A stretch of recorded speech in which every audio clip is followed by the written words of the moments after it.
Hey everybody, welcome to Fresh Out the Box's Super Series on superhero games. I am the Game Master, Johananon. I am the co-host, Casualty CDG, and as you can tell, I am dressed like a depressed wizard today because, well, that's basically what we are here at Fresh Out the Box. Today, I'm happy to be saying that we'll be reading Masks by Magpie Games.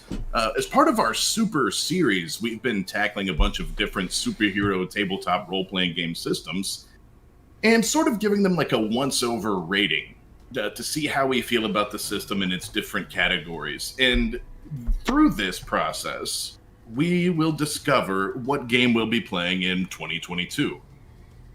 That's sort of the goal here, but then we found that there are lots of lovely superhero games. So now we're tossing the idea around of how, which ones plural we might be playing in 2022. And of course, Masks is a PBTA system, which we haven't looked at a powered by the apocalypse system yet. That's what PBTA means.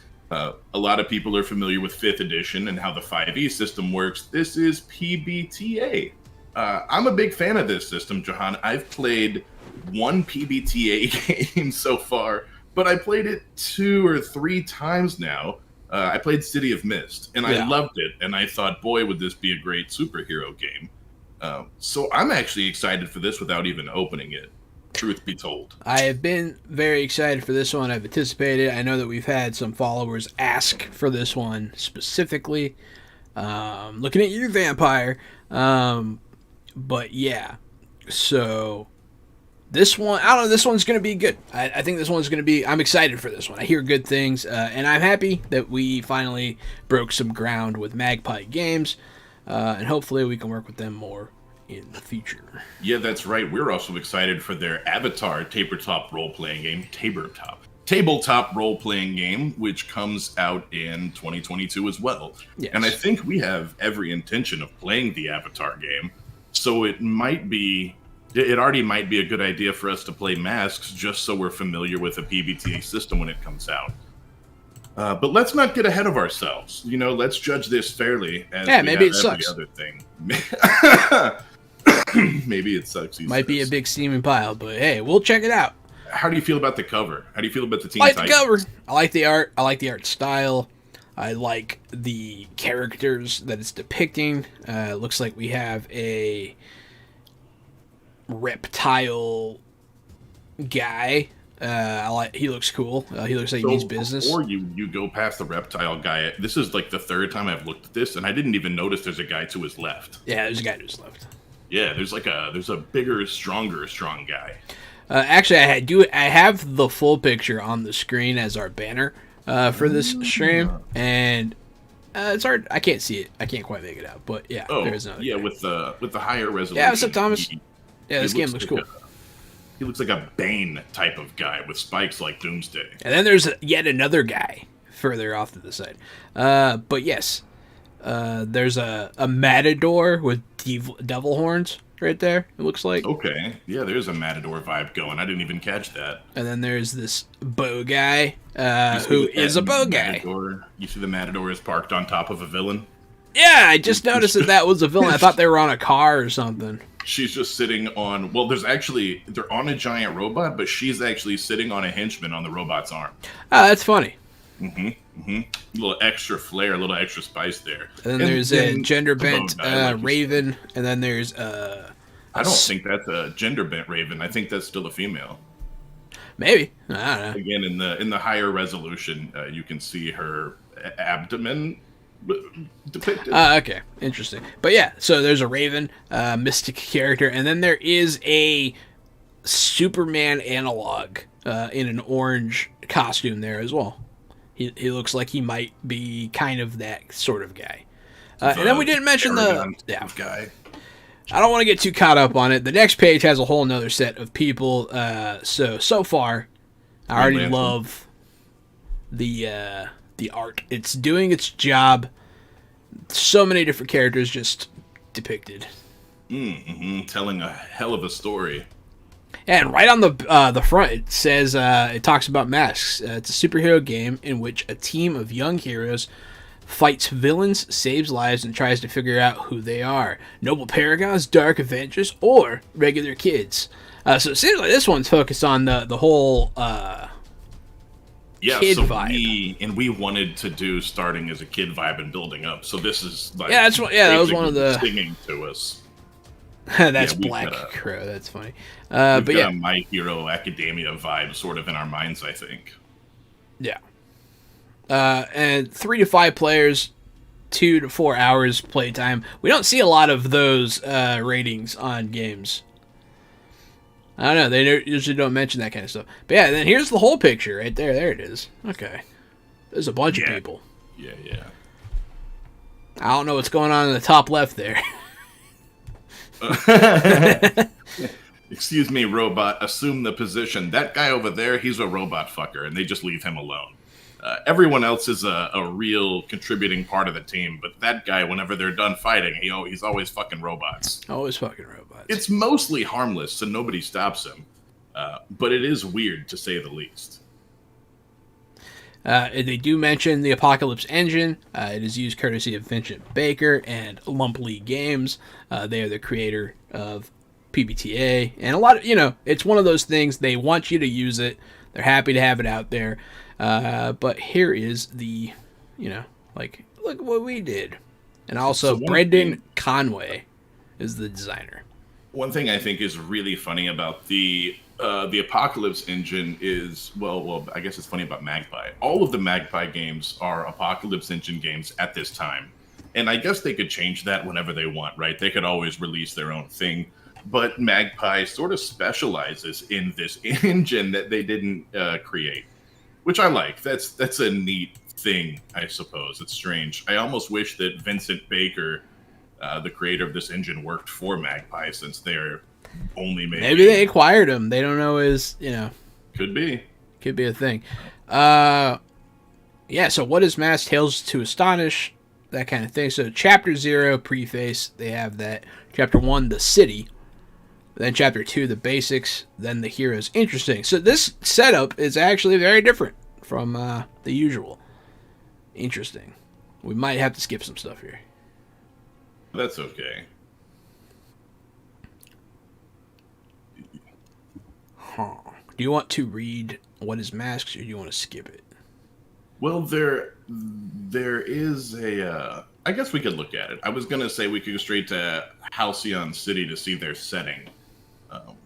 But maybe we can read the What is Masks. When you play Masks, you and your friends tell a story, almost as if you're writing a comic together, each of you taking on the roles of the main characters in the story. Actual play is like a conversation with you and your friends, talking about those characters, what they'll do, and what happens. You're each co-authors and readers. You get to guide where the story goes, and you get to be excited when it goes somewhere you never expected. Unlike a regular comic book, Masks has rules that take place that you didn't expect. Keep things exciting and surprising, and guide you through what to say and when. So, when you fling a car at a T-Rex, instead of saying what happens, the rules jump in and help fill in the next steps. Okay. So it does sound like there's going to be a narrative kind of system, which we've seen a few of those already in our Super Series. Here it says that Masks is first and foremost about a team of young superheroes. They're friends, rivals, love interests, allies, and always teammates. Joint stars of the comic and superheroes. They're young, they've got abilities that make them special, they wear costumes, they use code names, they save people, and they do it together. They're growing up in Halcyon City, a place with plenty of older supers who provide an endless clamor of voices telling them who to be, and these young heroes are all trying to figure out their own way. So I think that helps the setting a little bit more, and mentions 2 or 3 times that you're going to be on a team. Yeah. This is a team game, right? You don't want heroes fighting each other. I mean, I feel like most TTRPGs are meant to be played that way. You say that, but we just came off of Dune, which was a treacherous game by design. Dune, of course, political intrigue can run rampant. I might disagree. It has the ability to do that, but I don't think it's meant to be played that way. Interesting. I thought that it were. No, I just think that you guys just kind of went against each other. But it worked out and it was fun. It was fun. And it does happen. Yeah, most of these games, I feel, are meant to be experienced as a team. So you find yourself, we don't need that. Playing to find out. It does talk about Halcyon City again. What is the actual setting?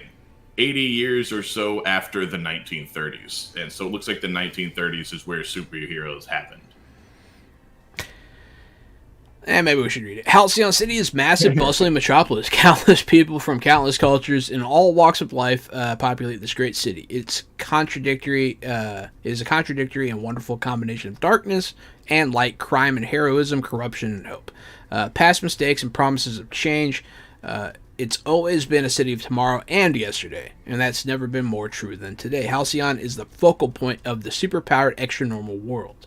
The city's always had more than its share of strange heroes going on, but since the late 1930s, it's played home to more superheroes and their kin than any other place on Earth. And the city has evolved to fit its population. Construction crews work at ridiculous speeds to repair damage done by superhuman brawls. Halcyon hosts the headquarters of Aegis, the Advanced Expert Group of Intervention and Security, an elite government agency that arose specifically to deal with superhumans, among other weird. So they have a shield. That's cool. Okay. Yep. And then it's 80 years later. It's seen three relatively distinct generations of superheroes rise and fall.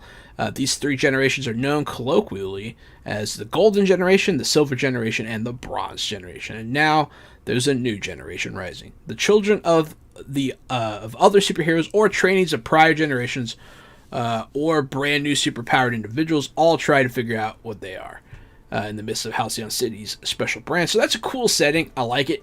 It's definitely a big steaming pile of coal in the furnace of creativity.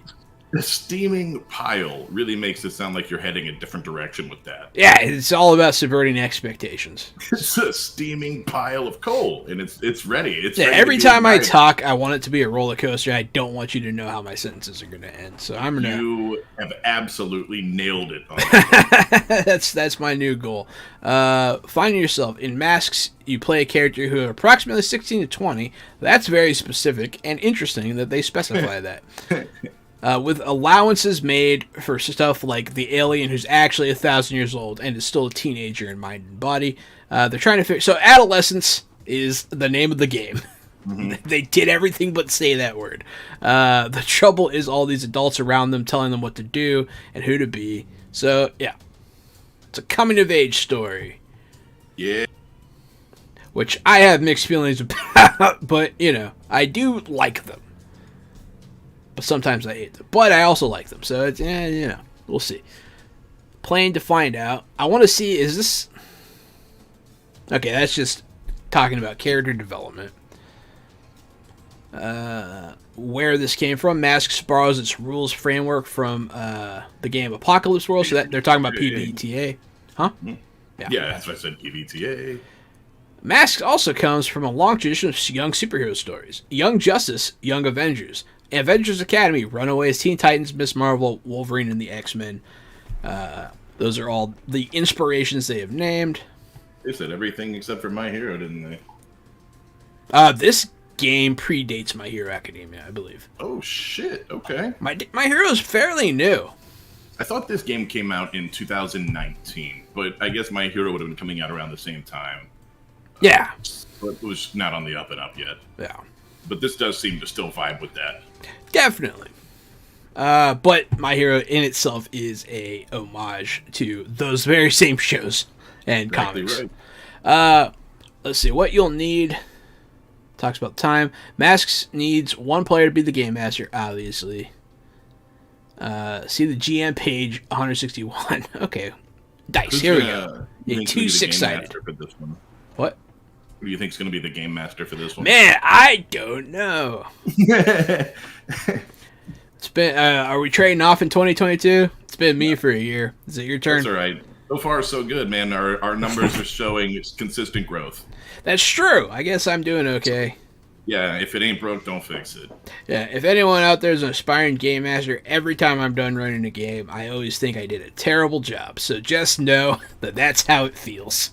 Oh, and anyone who's an aspiring game master, why don't you come run like 10 sessions of a game for us and give Jahan a break? Yeah, do that.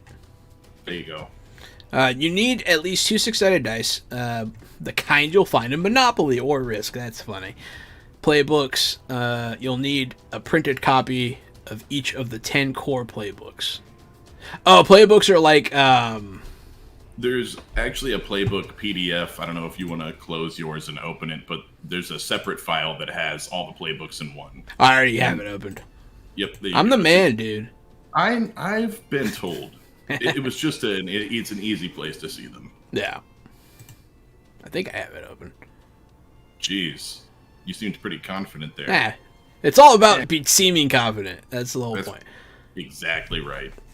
Pencil and paper, blah, blah, blah. All right, so all this stuff, very cookie cutter stuff you need. We'll gloss it. We'll go down. Paper, tokens, and then we start talking straight about the lore again, right? The generations. The silver generation, the bronze generation, the modern generation. There are, in Aegis, there are 4, 5, 6 pages of lore for you to get set in the world.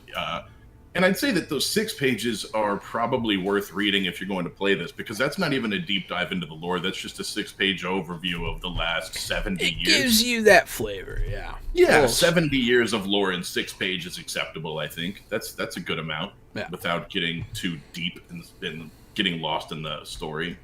So chapter 2 is the basics. The conversation. Playing masks is having a conversation. That means it's easy. You sit at the table with dice and pencils and sheets of paper and you talk with each other. For the most part, the conversation revolves around your characters. You say what they do and how they react.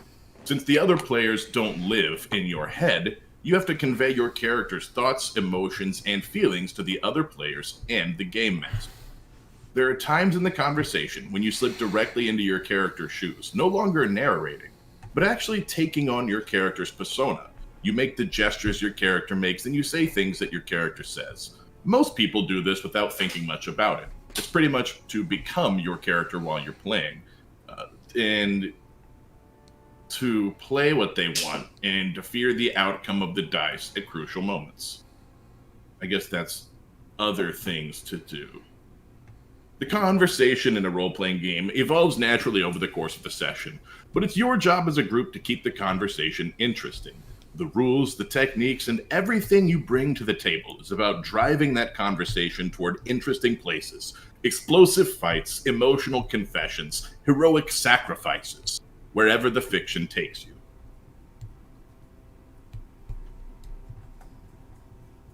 Yep. Next is framing scenes. Instead of sitting around the table talking vaguely about cool characters and who they are and what your cool characters do, put your characters into concrete locations with concrete objectives.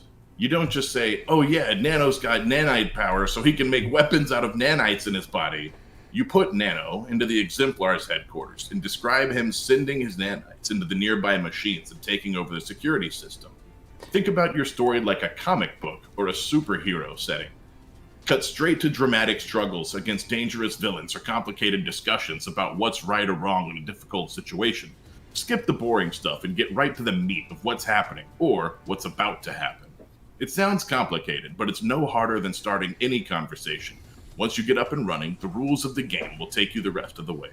The game master always has the final call of what happens, but it's the responsibility of everyone to ensure that every scene in the story starts out interesting and goes somewhere meaningful. Yeah, a lot of this is just, once again, that basic, like, hey, ever roleplayed? No? Read this. Same with the hard framing.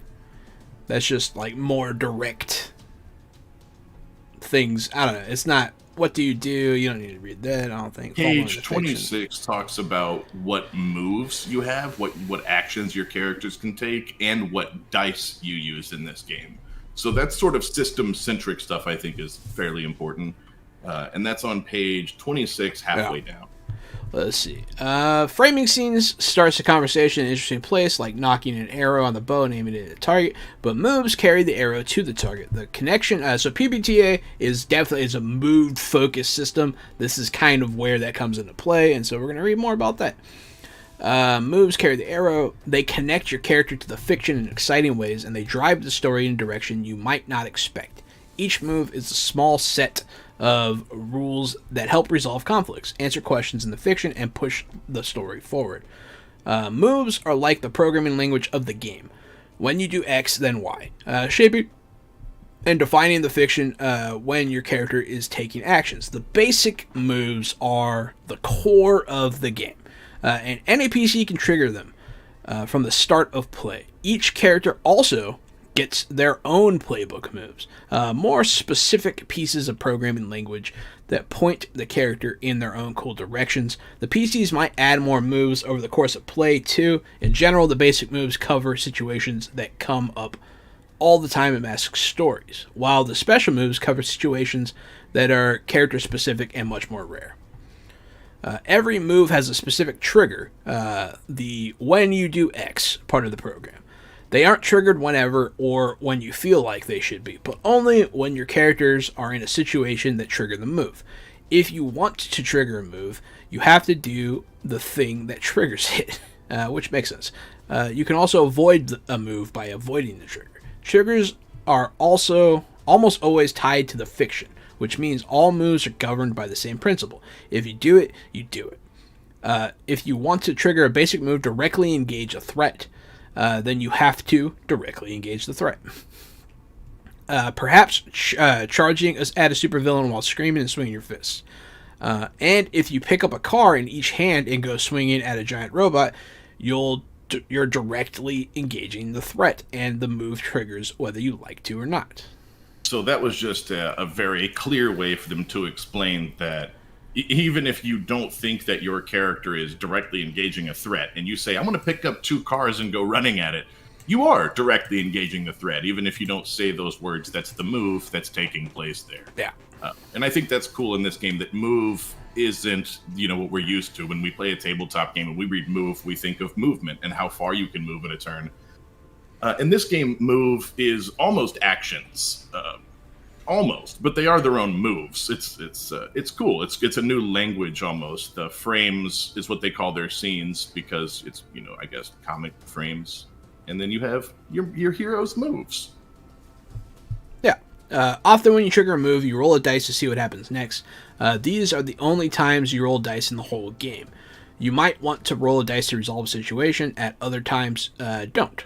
Until you've actually done something in the game that triggers a move, sometimes you might want to trigger a move and go straight to rolling without describing any action.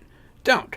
Until you've done something in the game that triggers it. Fiction first. That's just a note for game masters and players. Don't roll your dice until your game master asks for it. Yeah. That goes for any game. That's right. Don't roll unless I ask for it. You don't need to roll for everything. Next, it talks about hits and misses. So when a move asks you to roll, you pick up 2 6-sided die, referred to as 2d6, which is pretty common lingo, and then roll them. You'll probably be asked to roll something or plus something like freak, danger, savior, or conditions marked. Those are all new terms we're going to need to learn. That means add that number to whatever comes up on the 2d6. So if you have danger plus 3, you add 3 to the results in the dice. If you have savior minus 2, you subtract 2 from the die result. You can never roll with more than plus 4 or less than minus 3, no matter what penalties or bonuses you'd have. So there's the hard cap. It's plus 4 and minus 3. Every move splits up outcomes in the same way. A 7 or higher is a hit, while a 6 or less is a miss. A 10 or higher is a strong hit, while a 7, 8, or 9 is a weak hit. Most moves give some results and changes the fiction between strong and weak hits, and some might say what happens on a miss. In general, a hit means you largely keep control of the situation and get some version of what you wanted. It's not always exactly or all of what you wanted, but it's the bare minimum. On a weak hit, 7 to 9, you might get a distorted version of what you wanted, or you might get some major cost attached. On a strong hit, 10 or higher, you might get an even better version of what you wanted. You almost always want a 10 or higher on your roll, except on an inverted move in the game, which is called Take a Powerful Blow. in which you need to, I guess, closely read, closely read later what "take powerful blow" means. A miss in this game, which is a 6 or less, isn't the same as a failure. It just means that the GM gets full say over what happens next, and the chances are you won't like it. The Game Master will probably make things worse for you in some way, but it doesn't have to be the worst thing that could possibly ever happen. Some of the most interesting misses give you exactly what you wanted in the worst possible way. So we're just rolling 2d6, Jahan, and we're either adding 4 or subtracting a max of 3. Pretty easy. And a 7 or higher is a hit. Powered by the Apocalypse usually is pretty simple, though. Yes. Honestly, it sounds a lot like the City of Mist. Except City of Mist uses tags. I don't think this said anything about tags just yet. We haven't gotten there yet. So this one has like triggers, and maybe triggers are tags because I don't know what triggers are. No, it looks like they have like stats, like the freak, danger, savior, that kind of thing. It looks like that is what their tags are. I don't know. We'll find out. Triggers and uncertainty. There are only so many moves and masks. Does that mean you can only do the things in the game? Why would we limit you like that? The answer is simple. The moves point to places where no one knows what happens next. If your superpower is flight, and you want to fly over the city with no urgency, then there's no uncertainty. The players and the GM all know... This whole thing is just more basic stuff. Before you get too deep in it, it just starts talking about... if you don't know what you're doing, you're still doing a move. Yeah, we can skip that stuff. This is the second time that we've come through this book and it's talked about moves, and neither time has it shown us a full list of the basic moves. Yeah. They at the bottom of this page 29, it says that they're on page 51. So that's a little annoying. Just a note. Well, it seems like they're explaining what they are before it shows you the specifics. Yes, but we always like to see a list of, if you're going to talk about the basic moves, show me a list of the basic moves. Don't bury it later in the book, or don't tell me about it yet. Tell me about it with the list. I'm not upset about it yet. I don't think you don't need to explain it multiple times in the book. I think that's a way of sucking up pages sometimes. I just think that they're being thorough. I don't know. I'm not going to count out for helping newbies. Starting the game. A few things you need to prepare. I don't want to read these. This is another kind of how-to tabletop. Yeah. Yeah, it's preparing to play, and then it's talking about the city, setting expectations for your players, and then some background stuff. I almost feel like we should read Growing Up in Super Heroic World and Your Team. So if you are playing in Halcyon City, then there are setting expectations. Superheroes in masks. Setting expectations isn't setting expectations. It's to set the expectations of the game. It's not. Oh, is that what it is? Yes. I thought that there was. Well, there is an expectation of the world of Halcyon City, though. That's the Halcyon City section. Yes. The setting expectations. All characters are residents of Halcyon City. They may not have lived there for their whole lives, but they've been there long enough to get the gist of the place. That means that they know about the long tradition of superheroes and villains. They know about the craziness that happens on the city streets, and they know they're part of that world. Everyone can name at least a few heroes and villains. Everyone can remember at least one incident of seeing a superhero or supernatural event. This isn't happening for the first time. Super stuff isn't brand new. It's a fact of life. What's more, because the characters are part of the world, they're all of interest to someone. The older generations are guaranteed to be invested in you and who you become. Whether it's because they want you to stop from becoming the greatest hero or because they want to foster you, or whatever it may be. There's no way that you'll slip by unnoticed or receive support from the older heroes without any conflict at all. So be prepared. In Masked Hero, as part of a team of young superheroes, the specifics of your team are filled in by many of the choices you make during creation. From the playbooks you choose to the questions you answer. So you all chose to be here. You might be pressured to be on the team. You might feel guilt and be part of the team to absolve it, blah, blah, blah. So that's a good note. You aren't killers, so don't be. They don't want you to be the murder hobos in this game. And you aren't illegal or openly hunted yet, so please don't be like, "Hey, please kill me."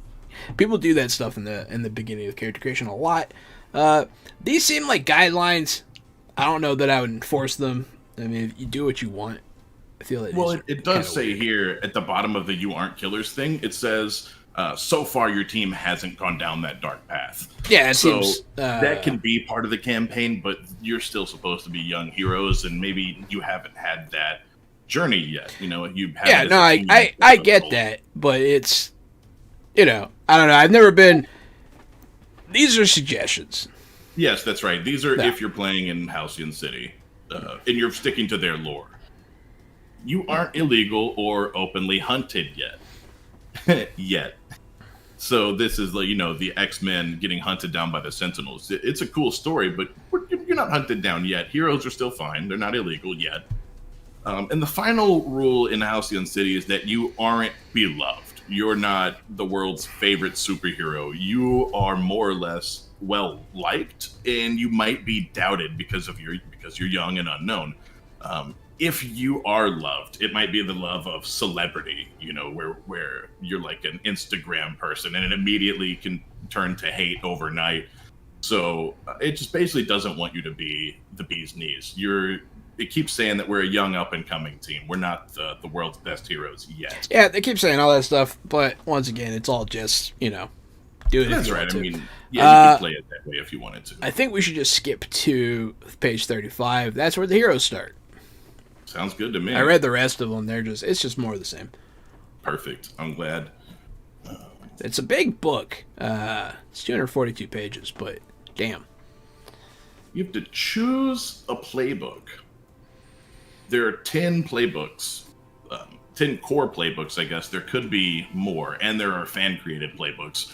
But the 10 core playbooks are the Beacon, the Bull, the Delinquent, the Doomed, the Janus, the Legacy, the Nova, the Outsider, the Prodigy, and the Protege, and the Transformed. So the Janus, Jahan, I can't look at that without seeing Janus. What's a Janus? I don't know, but it's got anus right there, clear as day, and there's just a J hiding in front of it. The Janus.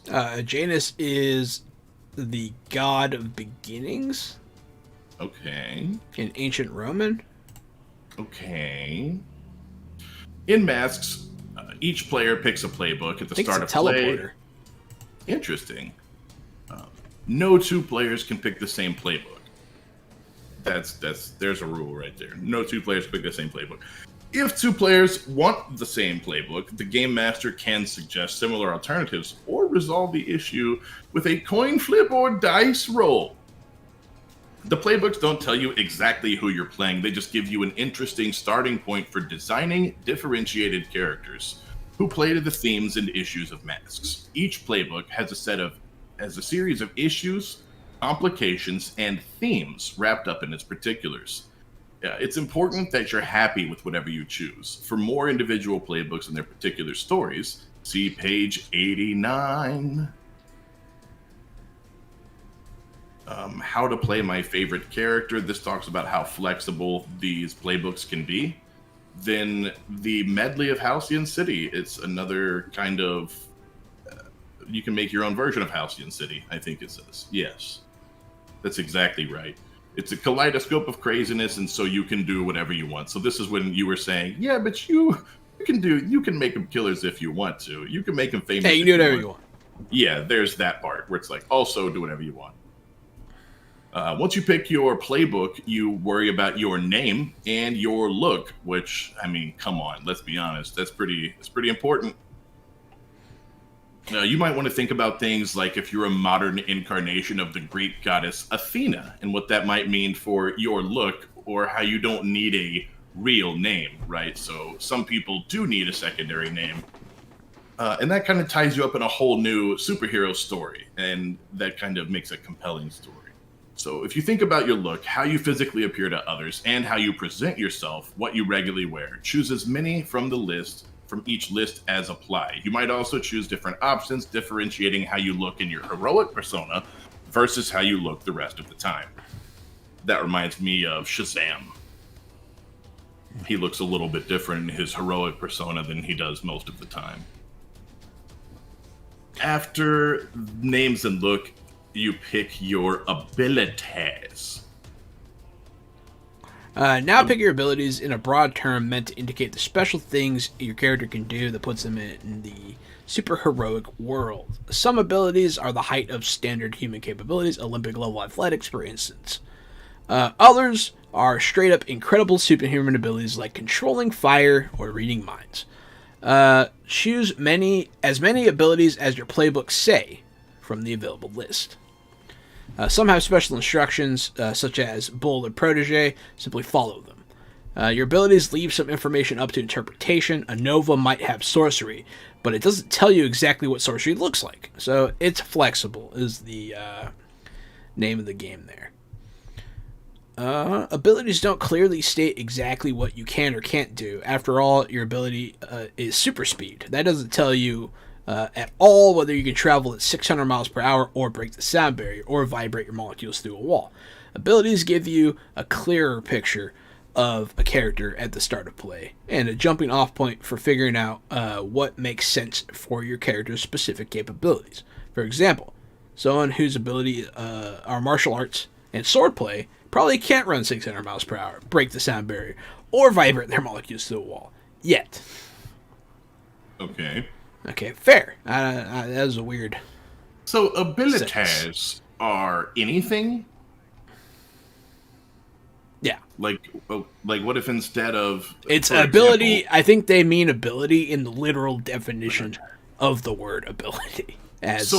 For example, the example they use is martial arts and swords probably can't run at 600. So if I had 2 additional abilities and I spent them on breaking the sound barrier and vibrating molecules through a wall, could I spend them on that? Is that what an ability is? Well, it says that super speed in itself is an ability as well. So how do I get super speed? I think you pick it. But that's just gonna like another ability. I think it's all going to be in the playbook section.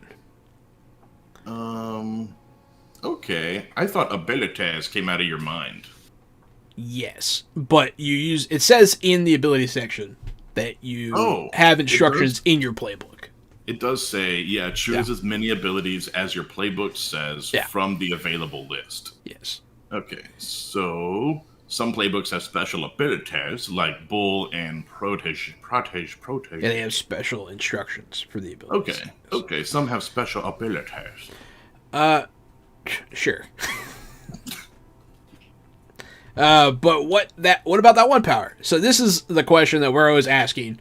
Always, literally every single time we've reviewed a superhero game, we're like, what about that one power? And if we can't make it, we take points off. You may notice that not every possible power is represented, especially not for every playbook. You may wish that a particular power was listed or that it was left open-ended so you could fill in whatever power you want. Here's the thing. I guarantee that the abilities listed for each playbook will work well in play. They'll give you exactly the kind of springboard you need to make an interesting character while still giving you an idea of what your character can do and ultimately playing blah, blah, blah. Within those abilities, there's still plenty of wiggle room to define them how you want. The Bull, for example, superhumanly tough, strong, unique fighter. That could mean the Bull can turn to metal at will. Okay. So they're saying that it comes from the flavor. Yes, and it gives another example. He could turn to metal at will, or he could have a ridiculous healing factor. That's fair. And that would just be the same skills, just flavored differently.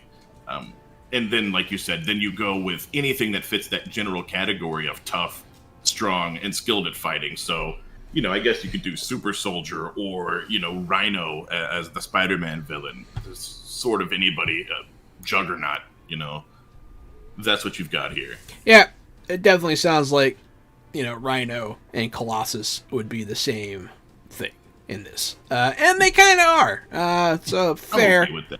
when those kinds of heroes hit, they do kind of tend to, you know. When you play them in a narrative game, they are certainly narrative equals. I don't think there's an argument there. They kind of do the same thing, right? Even if in a different way. And they're usually pretty even for a bit, and then you're like, "Oh, that one was stronger," and then people debate.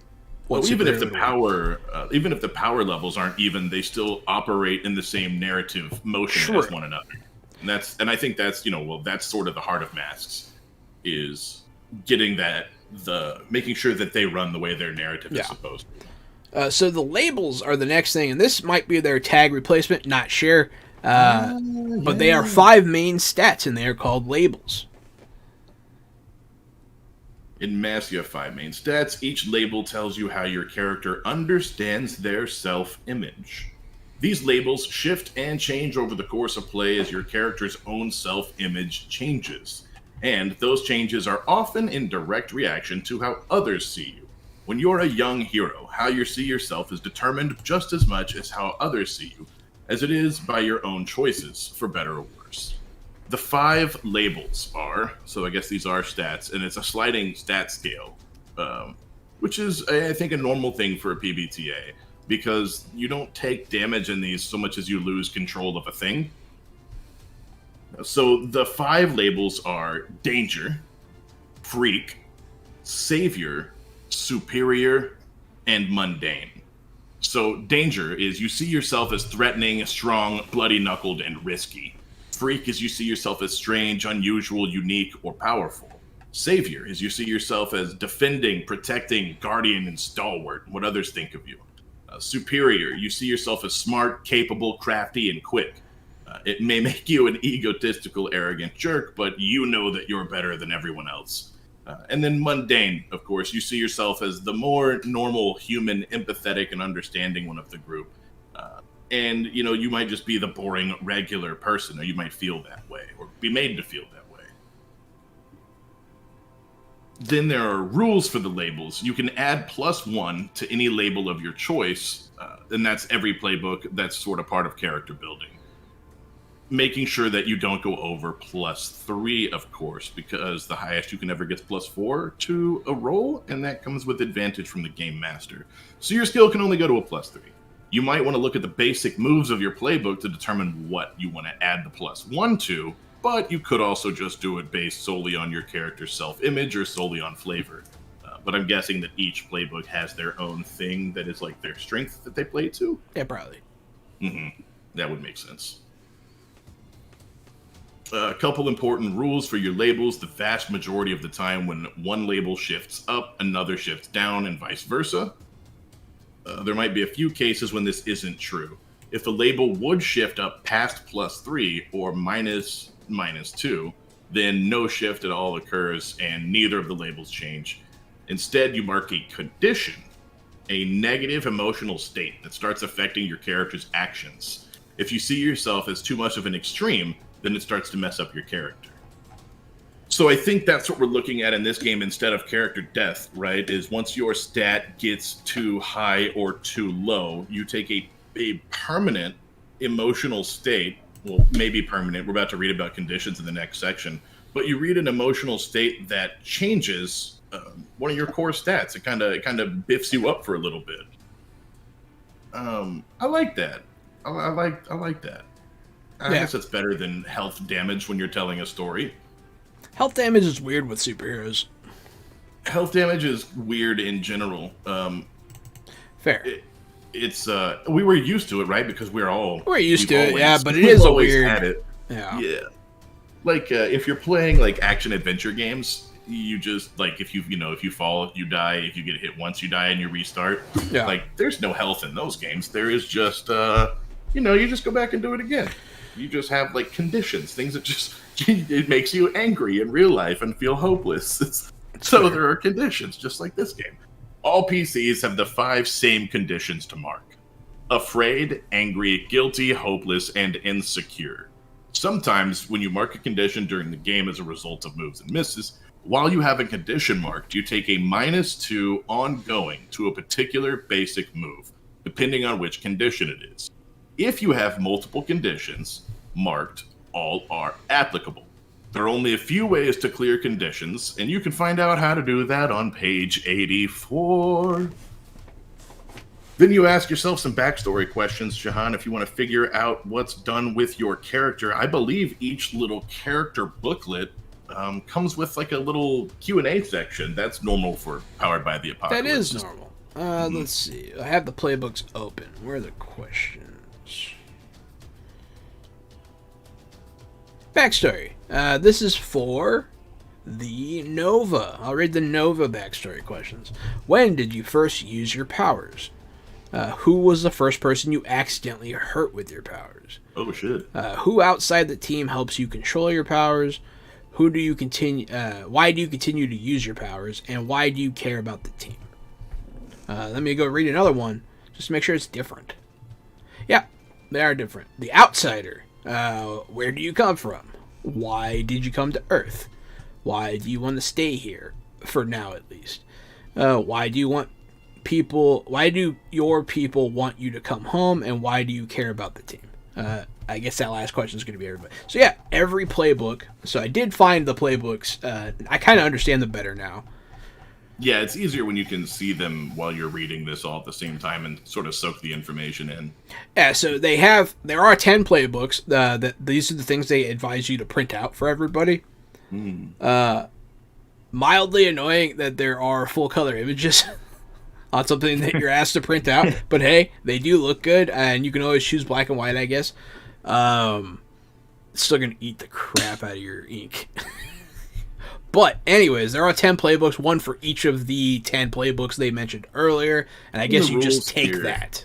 It says to answer as many questions as you can, and try to bring a few up when you're introducing characters to each other. But you don't have to. This isn't homework. You don't have to go through and answer every single one. If you aren't inspired by one answer, if you don't want to have hurt somebody yet with your powers, that's fine. You don't have to have been that person. No. But answer a few. It'll help you to give you a little bit of that tasty flavor. Picking moves. At the start of play, any character can trigger basic moves. Oh, look, it finally says what they are. Directly engage in a threat, unleash your power, defend someone, assess the situation, provoke someone, comfort or support someone, or pierce someone's mask. Each of these moves triggers when the characters take action that in the fiction that matches the move. So let's see. Each playbook also has its own moves. Yes. And we learned that you can get a +2 in the labels that match with your moves. That might make your character have some more synergy. Many of the playbooks also have extras. These aren't moves. While they may follow the move structure, they're special additional pieces that define different playbooks and make them even more distinct and interesting. For example, the Doomed playbook has their own Doom track and Doom signs. The Janus playbook has their mundane life. Make any necessary decisions about your extras as you go through your playbook. That's cool. I like that too. The playbooks are they're interesting. The playbooks really set this system apart from the other ones, I think. And I don't know if I love the playbooks versus making like a custom built character one little tiny piece at a time. I mean, it is just picking a class. It is, and it's a class on its own character sheet, which I don't know. I don't know about that. I guess that's cool, right? Yeah. I haven't decided yet. I don't know. PBTA does that. I don't know how I feel about it. I have to think about it, come back around. It's weird, I think. It's definitely different. I'm not sure it's bad. I'm just not sure it's good either. It's just a different thing. Yeah. Yeah, so, I don't know. It's just I have no issue with it. No, I'm not sure I do either. It's just a different thing. Just kind of sucking that information in, for better or worse. They have their own. Every class has its own character sheet, sort of. But you can also turn most of those classes. You can morph them into almost whatever you want within reason. So almost every class is any class, also, which is cool. All of that's neat. To a point. Yes, you can't stretch them all infinitely. I mean, but a lot of them have wiggle room. they have wiggle room, but I don't think the point is to turn anyone into anything. I think the point is to get something close and then turn that into exactly what you want. Remember when we read City of Mist and we turned everyone into Batman? You can make everybody Batman, but that's just because Batman's the best. Yes. No, actually, no, I remember. We did Batman sometimes, but we were doing, what's his name? Robinson from, What They Do in the Shadows.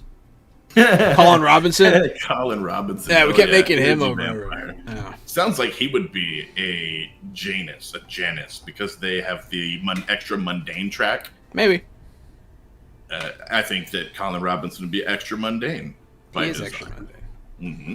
I don't really understand the Janus yet, though, so I can't make earlier it said up above that they had their own special mundane track that others don't have. And you were saying that it's the Greek or Roman goddess of new beginnings. So it's probably a character who has a very mundane life on the side, I would think. Trying to start over. I mean, that's fair. Then after a moment of truth. Yeah, moment of truth. I'm sorry. I had already scrolled down to team moves. I got ahead of myself. Moment of truth. You don't have any decisions to make. You don't have any decisions to make about your players' playbooks' moment of truth. But it's good to familiarize yourself. Your moment of truth is a script for a special instant when you get to seize control of the game's conversation. Each playbook's a bit different and gives you an idea for the kind of things you're allowed to say when you trigger your moment of truth. You're not mind controlling anybody, so you probably can't say what other PCs or NPCs choose to do, but you can say largely everything else, including how you defeat them or how you change the world around you. It's a moment when the spotlight's on your character, and we're all interested in seeing them be awesome, which means you get to say what happens in a much more direct fashion than at any other point in the game. You can't trigger your moment of truth until you've unlocked it through advancement, which you can read about on page 152. Then you can trigger it whenever you want.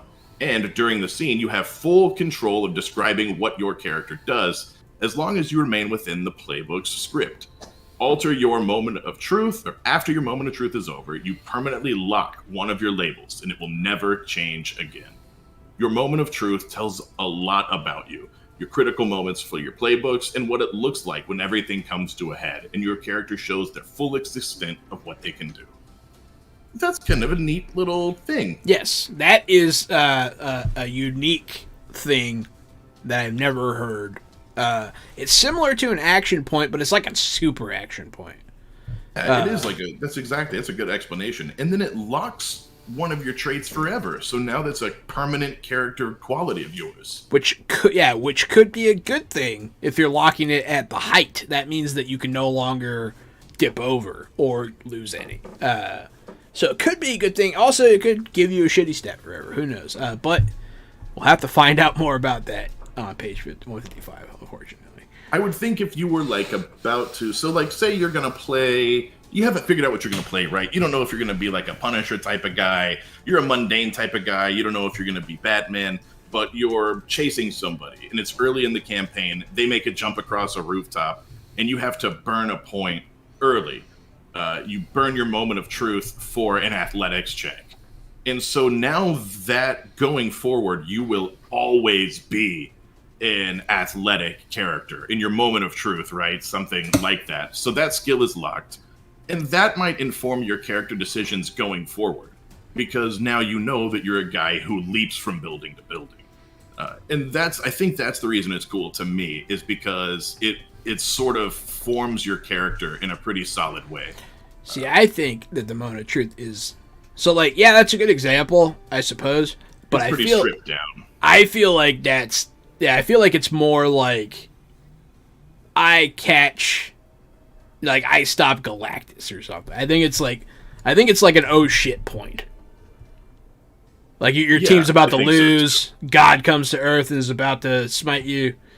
The reason I gave that example is because what a terrible time to try to leap across a rooftop and fall to your death. So you have to use your super action point to be like, oh shit, I don't fall, I'm super athletic. You're like, well shit, now I guess I'm the athletic guy. I'm locked in there. You're right. It is a super action point to change the world, to defeat a bad guy, to get you out of an oh crappity moment. Yeah. Then we have team moves.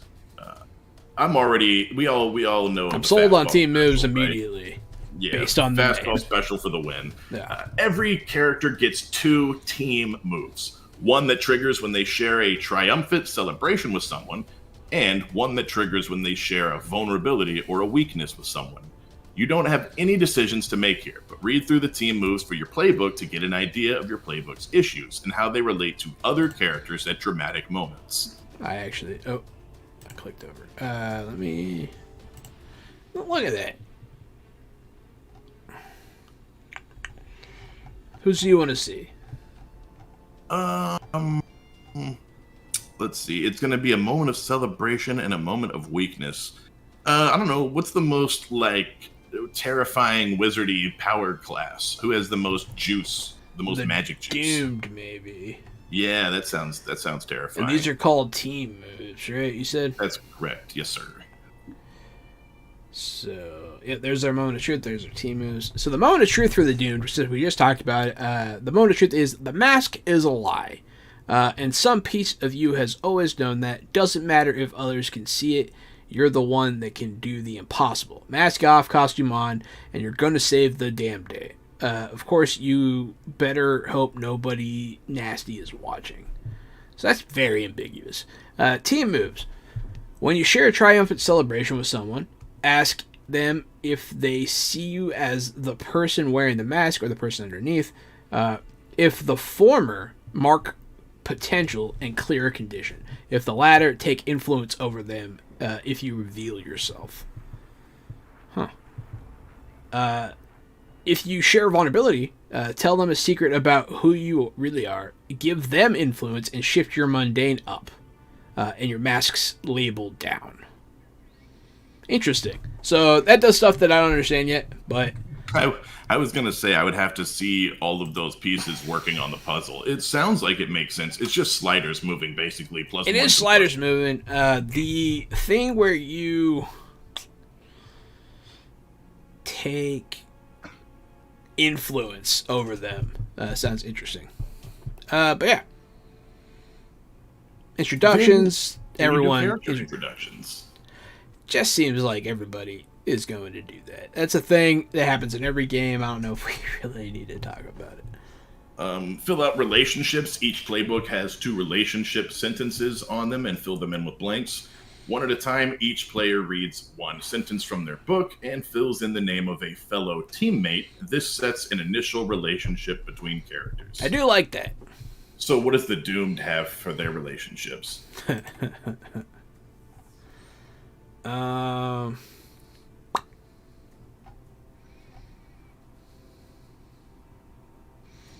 don't know. Oh, there it is. You told blank all about your doom and the danger you're in. And then the other one is, you'd love to kiss blank before your doom comes. Yeah, I'm not a big fan of that one. Yeah, that's a weird one. That is a weird one. Then the next thing after your relationships is influence. Each character gives out influence to their teammates. Influence is a binary resource. Someone either has it over you or they don't. If someone has influence over you, it means you care about what they think, say, or do. It means that their words carry weight and can help you change how you see yourself for better or worse. By default in Masks, all adults hold influence over player characters. This section of character creation is about sharing influence amongst teammates. Each playbook has a section that describes how much influence they give out to their teammates. Pretty straightforward. I could keep reading, it goes on for another half a page, but I think we get the gist. Each player, each different book has an amount of influence you can give out. I like that they have built in, like, hey, you care about what this person's character says. Because, oh my god, am I annoyed.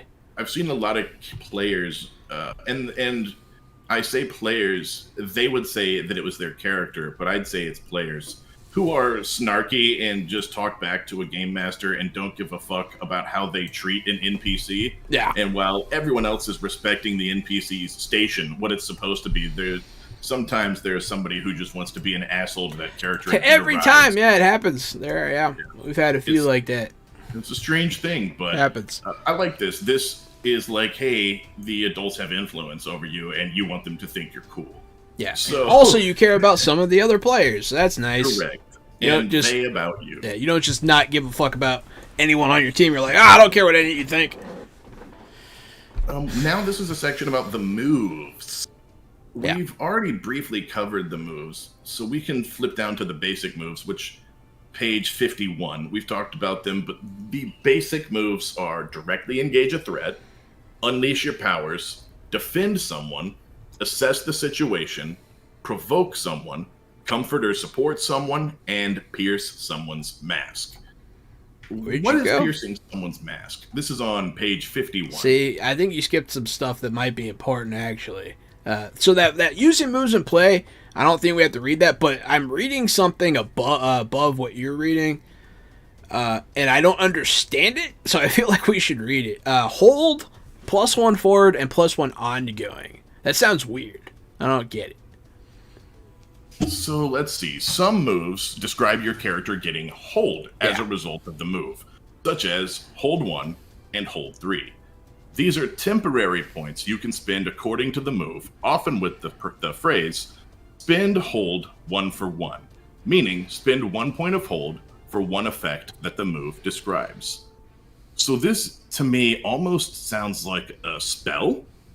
No, I don't think so. Like if you... Look, I mean... let's see. Usually it has to be spent or given during a conversation or scene, but moves tell you how long you have before the hold expires. If there's ambiguity, ask the game master for clarification. Other moves describe your character taking +1 forward or taking +1 ongoing. +1 forward means your character gets +1 to the next applicable roll.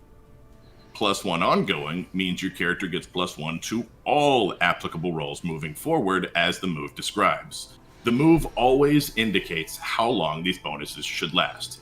So I'm guessing you're looking for moves, probably particular moves on different character sheets that have things that might be hold 1 or hold 3.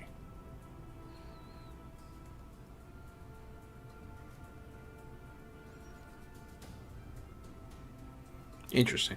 All right. Yeah, basic moves, I guess. We're going to have to figure that out going on, I guess. There's a lot of that happening, though. They don't explain rules fully, and you have to go to the next section to find out. And that's what I was saying early on. Like, you've talked about moves 3 times, and you haven't shown me the moves yet. Yeah, they explain a lot of things, and then don't show you the things. You have to keep scrolling and keep scrolling 20, 30 pages down to find it. This section, though, this is breaking down every single basic move. The one I'm really curious about is pierce the mask, right? Everything else seems pretty straightforward as far as defending someone or unleashing your power. But what is piercing a mask? Provoking somebody, of course, pretty straightforward. Comforting people, and then pierce the mask. When you pierce someone's mask to see the person beneath, roll plus mundane. On a 10+, ask 3. On a 7 to 9, ask 1. And the questions you can ask are, what do you intend to do? What could I get your character to blank? Or how could I get your character to blank? How can I gain influence over your character? What are you really planning? Or what do you want me to do? So I guess pierce the mask is like how you reveal a villain's intent. Where are you? Really planning? Page 69. Jeez. Well, every single page, every single one of these is just a description of different basic abilities. It's a full page-long description of each ability. I'm like way up. All right. Here we go. So that's why I went to Pierce Mask, because I think we know what provoking people and supporting people are, comforting people. Kind of, but I was reading some of them, and they are different than you would expect, I think. Are there any that you want to get into and see how they work? I don't know, man. I don't understand anything, really, yet, at all. I don't understand. I think we're skipping too much. I'm still with it right now, for the most part. So I don't know. So first off, I'll start with directly engaging a threat. Okay. So that's your move. So your guy's going to run in and punch something. Yeah. So it's a movie straightforwardly duking it out. If you're playing a bit of the rope-a-dope, hoping to tire an enemy out, you're not directly engaging. Okay, blah, blah, blah. Trading blows means you both you and the threat get into good hits. Each other can leave, blah, blah, blah. So it most often means you're inflicting conditions or triggering the move take a powerful blow. So if you hit somebody, then they have to take the action is now triggered, take a powerful blow. Yes, they can also they can mark a condition. And generally enemies are set apart by like 1 condition enemies or 3 condition enemies or even 5. So you've got your mooks and your bosses and your big bosses. So usually a condition would just be unconscious. Did you already read that somewhere? No, that's just how PBTA works. Oh, okay. So you add conditions here. And so on a high roll, on a 10 plus, you would pick 2 things on this list, and on a 7 through 9, you would only pick 1 thing. So you can either resist or avoid blows. And the reason that you would want to pick that is because if you rolled a 7 to 9, and that's not a full success, right? Something bad could still happen to you. So the game master might explain that they come on the attack, even though you hit, they could be swinging, a telephone pole back at you. So you could just choose to break even there. And where is this? This is right above what you were just reading. There's a blue paragraph kind of sticking out to the side on page 51. So the 4 things you could do is resist or avoid blows, take something from them, create an opportunity for your allies, or impress, surprise, or frighten your opposition. Gotcha. So you get to do 2 on a 10 plus. But none of those are cause them to take a powerful blow. Because it says that you can do that. On a hit, trade blows. Yes, on a hit, trade blows. On a 10 plus, pick 2. On a 7 to 9, pick 1. So when you hit, you hit. And then on a 7 to 9, pick 1. And on a 10 plus, pick 2. So you definitely hit. So if I rolled a 7, I hit you. But you could hit me back since it was a minor success. So I would hit you and then choose to resist and avoid your blows. Mm-hmm. And if I really went hard, then I would be like, all right, I'm going to hit you, then take that telephone pole, and then like blast you with it and stun you to create an opportunity for my allies. But then if you somehow shook that stun, then you could beat my ass. I get all of that. I just don't understand the rest. I don't know. I don't know where you're seeing a lot of this information. I don't understand. I don't get it. So let's just move on. I'm just going to move on. Actually, you may want to move back up. You may want to go up to page 50. The top half of page 50 above where we talked about hold +1 forward and +1 ongoing, it talks about fights, conditions, and bleeding. When you directly engage a threat, you're hitting an enemy and hurting them. Follow the fiction. If you punch a spider in the face, then yeah, it's probably going to be bleeding from a split lip. If it fits fiction, then you might nerve strike an enemy's arm into uselessness, or they'd have to find a way to come out of you. Masks doesn't pay close attention to physical harm, though. How much physical harm can an invulnerable space alien take before they go out? How much punishment can an utterly human bowman take? Masks isn't really about that. In Masks, their responses to getting punched are far more important. The alien gets angry. The bowman gets afraid. Villains always make a move after marking a condition, so the condition they mark says a lot about what they'll do next. And the most common way for PCs to get rid of a condition is to take a particular kind of action. Marking conditions leads to more fiction, more things happening, and that's exactly what you want. That did not answer any of my questions, but that's fine. I think we just need to move on.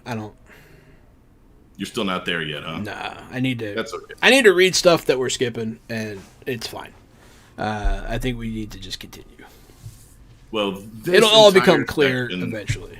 Is full page descriptions of the actions you can take. Yeah. The moves you can take, rather. Let's use their lingo. Powerful blow, and then influence is the next section. Influence is on page 73. We were talking about how cool this system is. I still think this is cool. This is the part where it says, by default, adults have influence over player characters. Yeah. Influence is an on-off switch. You should either have influence someone or you don't. You would either gain influence over a PC you already have influence over. Instead of marking any changes, the influence immediately shifts up with the labels. If you would gain influence over an NPC you already have influence over, instead of marking any changes to influence, you take +1 forward on the next move you make towards them. Hey, there we go. There's +1 forward. So, if you have influence on someone, you get +1 forward. Influence works like most things in masks. It's both descriptive and prescriptive, fictional and mechanical. If a move gives someone else influence over you, then it means that you care about how they think. You might hate their guts, but the words still hit home. The next page is using influence, which I was wondering if there was a mechanical use for influence. It looks like there might be. The most crucial function of influence is determining whose words affect you and have a chance of shifting your labels. When someone with influence over you tells you who you are or how the world works, accept what they say or reject their influence. If you accept what they say, the game master adjusts your labels accordingly. If you want to keep your labels how you are, you must reject their influence. You must reject it. Accepting what they say means you let it hit home. When the game master shifts your labels, they follow the fiction and what was actually said, so the shift flows from what happened. No telling someone you're a real threat and then choosing to shift up savior and danger down. The game master tells you when they'll shift up and down, which is that's good. I like that. You can't just be like, hey, I did a thing. I'm changing my stats. Comfort and support has a level to reach a certain threshold of intensity and drama that can be triggered. It doesn't just go off when someone says you're a jerk. They either have to want to change, has to make you want to change the way you see yourself or the world. And they need to be expressing their views so strongly that it can't help but affect your character. I still think influence is very cool mechanic in this game. I'm a big fan of it, and I'm gonna mark it in my head as an optional rule for systems I design in the future to keep players from being dicks to NPCs. Oh yeah, no, this guy has a higher influence than you do, and what he says hits home. There are a few other ways to use influence. If you have influence over someone, you take +1 to all moves towards them. This means you take +1 to directly engage, unleash your powers, defend, provoke, comfort, or pierce their mask. You can also take +1 on any of your playbook moves. You might even take +1 to assess the situation if they're the focus of your attention. I figured there would be a mechanical, it's a +1. You can also choose to take advantage of your influence using it against someone else to produce an immediate effect. When you take advantage of your influence over someone, surrender the influence and choose one. Either give them a -2 on a move that they just made after their roll, inflict a condition on them, or take an additional +1 on a move targeting them after their roll. Surrendering the influence, of course, means that you give it up. And they no longer care how you think of them, which, comes with the territory. If you choose to inflict a condition, you get to pick which condition they mark. If you choose to take an additional +1 on a move to them, it stacks with the original +1 for just having had influence over them. That's a nice little asterisk rule there. Hey, I just spent my influence, but I only get a +1, but I just had a +1. You get a +2 for spending it, basically, just for that one turn. I don't see that part. It's the top of page 76, right at the tiny little paragraph. Oh, you skipped that paragraph. Okay, I got you. So it says, if you choose to inflict a condition, you get to pick which condition they mark. If you choose to take an additional +1 on a move, it stacks with the original +1 for just having influence over them. So it does stack. You get a +2 just for that turn, and then you lose influence because you turned it in, and you lose the other +1 because you turned in your influence. Rejecting influence. That's right. You can reject influence, which is a move. I didn't realize that was a move. I thought that was just a choice. You actually have to roll to reject someone's influence. I think all the red text are moves. So on a hit to reject someone's influence, you successfully hold to your waves and tune them out. On a 10+, you get to make 2 choices off this list. On a 7 through 9, you get to make 1 choice. You can clear a condition or mark potential by immediately acting to prove them wrong. You can shift 1 label up and 1 label down of your choice, or you can cancel their influence and take a +1 forward against them. On a miss, their words hit you hard. Mark a condition, and the game master adjusts your labels.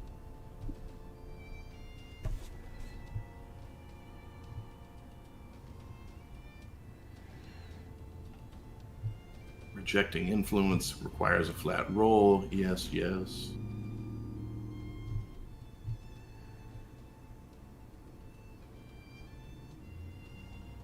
Where are you? After that, I just read the big rejecting influence blue paragraph. On page 76. Okay. We'll skip the rest of that, I guess. Team moves. Still more about rejecting influence. No, team is a resource that that the team of young superheroes can use to help each other out. It represents their unity, their connection, and their coordination.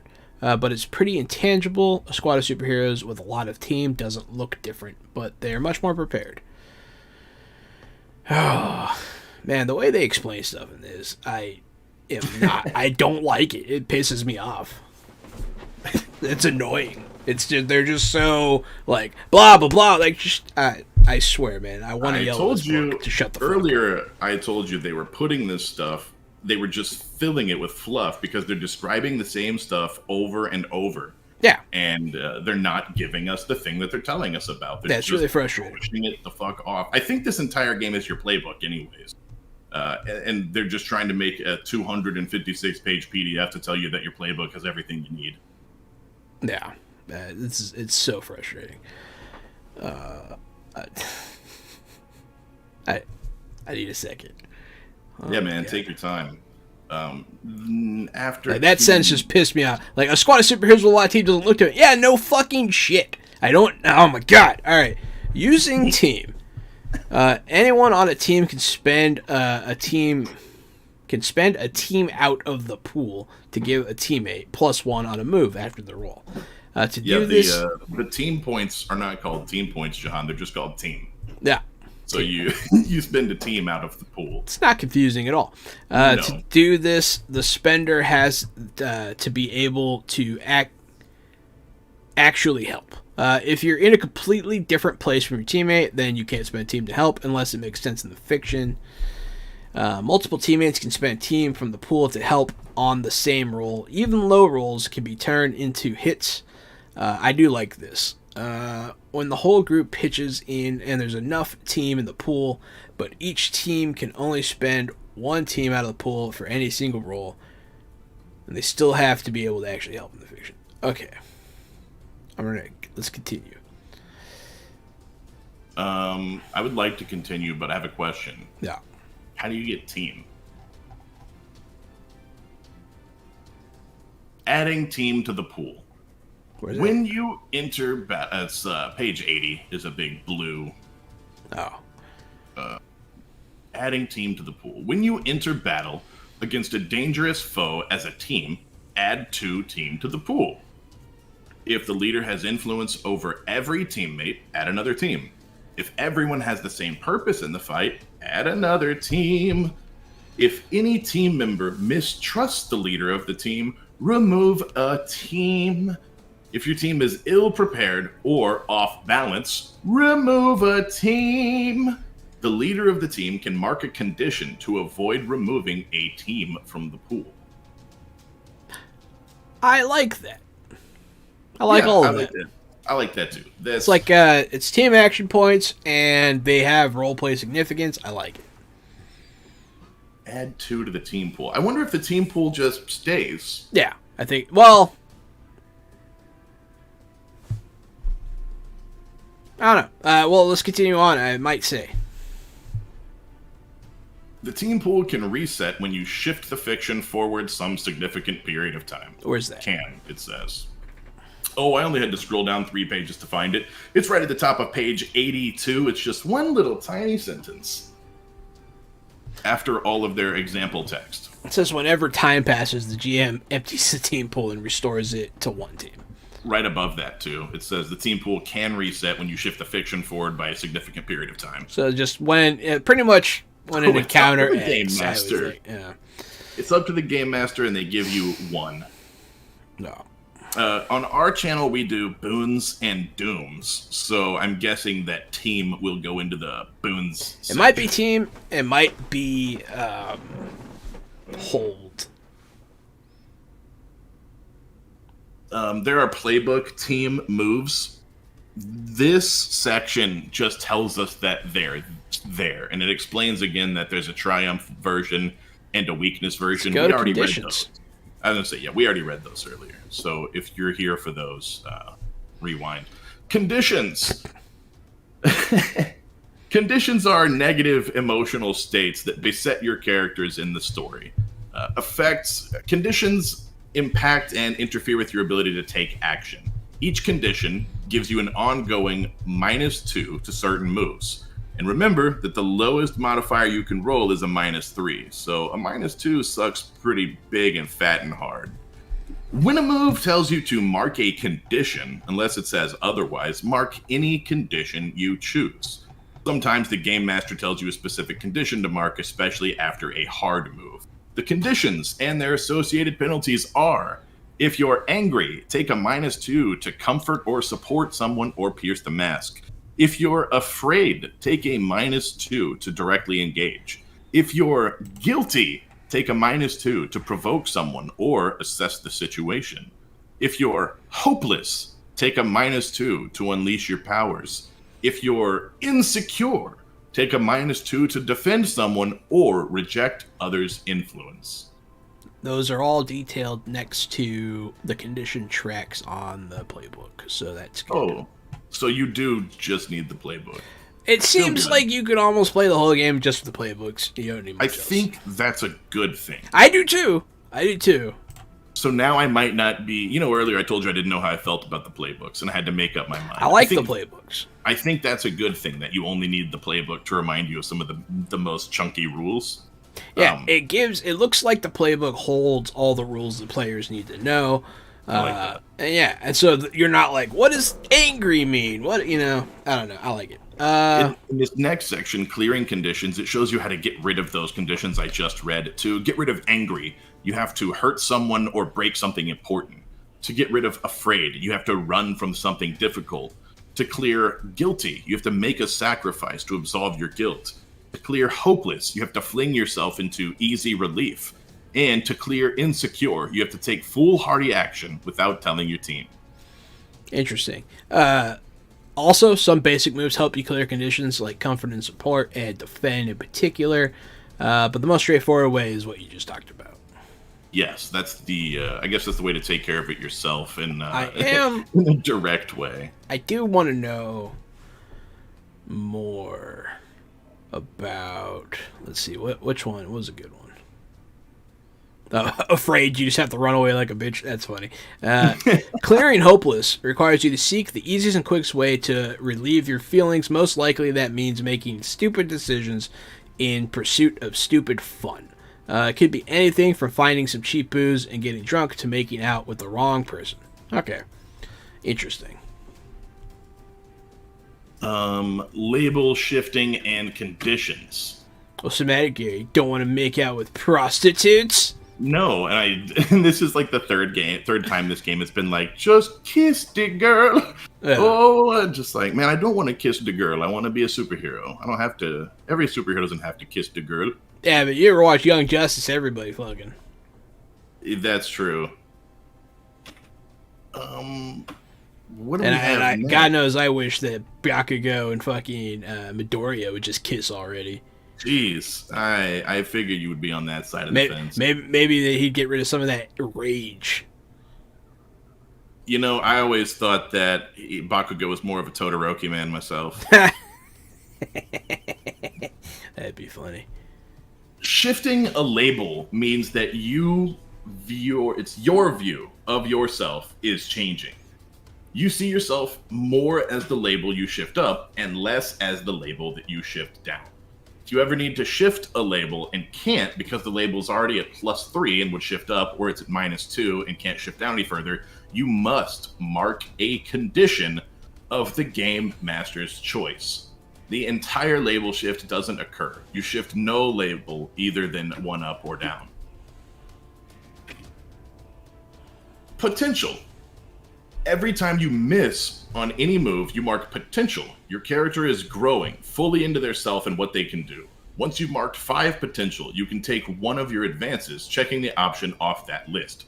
The advanced list is divided into 2 sections. You can only take advances from the lower section once you've taken 5 from the top section. Well, that sounds cool, Jahan. What do the advances and the potential look like over there on the character sheets? Advances.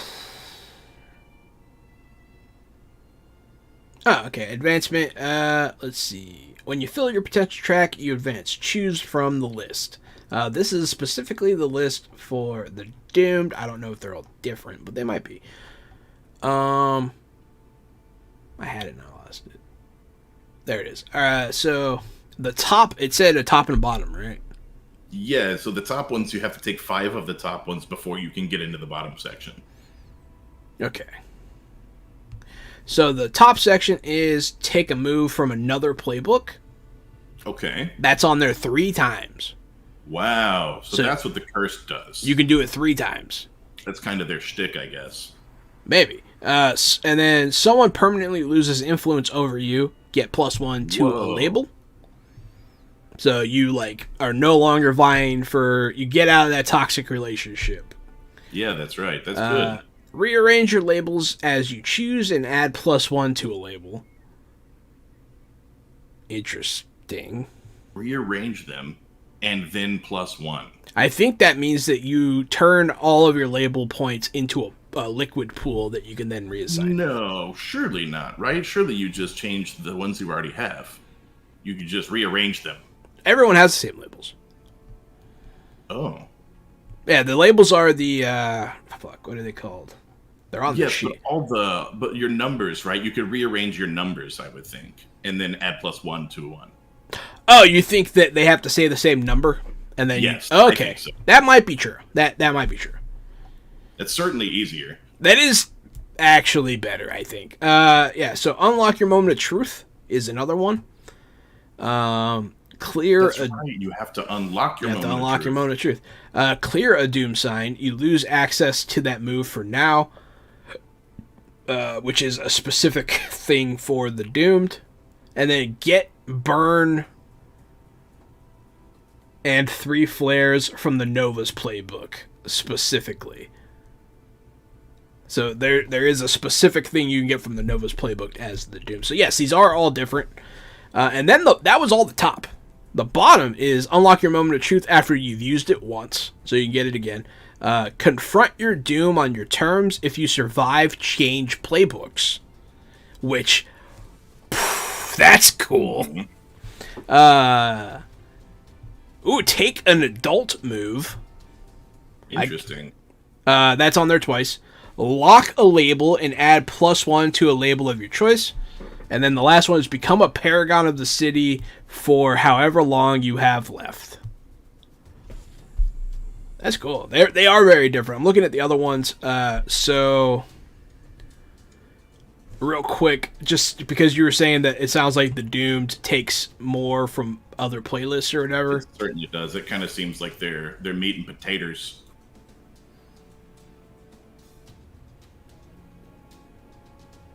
Oh, I might have been reading the wrong one there. I don't know, but I'm just going to scream all the classes real quick to remind everybody. The different templates you have are the Beacon, the Legacy, the Bull, the Nova, the Delinquent, the Outsider, the Doomed, the Protege, the Janus, and the Transformed. Yeah. And so those are the advancements that you can get. You get them by failing. So you fail upwards in this game. I like it a lot. It's a real superhero feel. The more you miss, the more you build your potential. You're not just going to keep missing as a superhero, and that is a good feeling for a superhero. You shouldn't be the only guy in the group who can't hit. Also, I mean, you learn more from failure. It's pretty cool if you're like in my mind, if you're like a sniper character who you have a big gun and you're just waiting for that moment, and so your potential's getting higher and higher and higher. Eventually, you're going to make that shot. You are the sniper guy, It's good. Good mechanic to reflect the feel of the superhero game.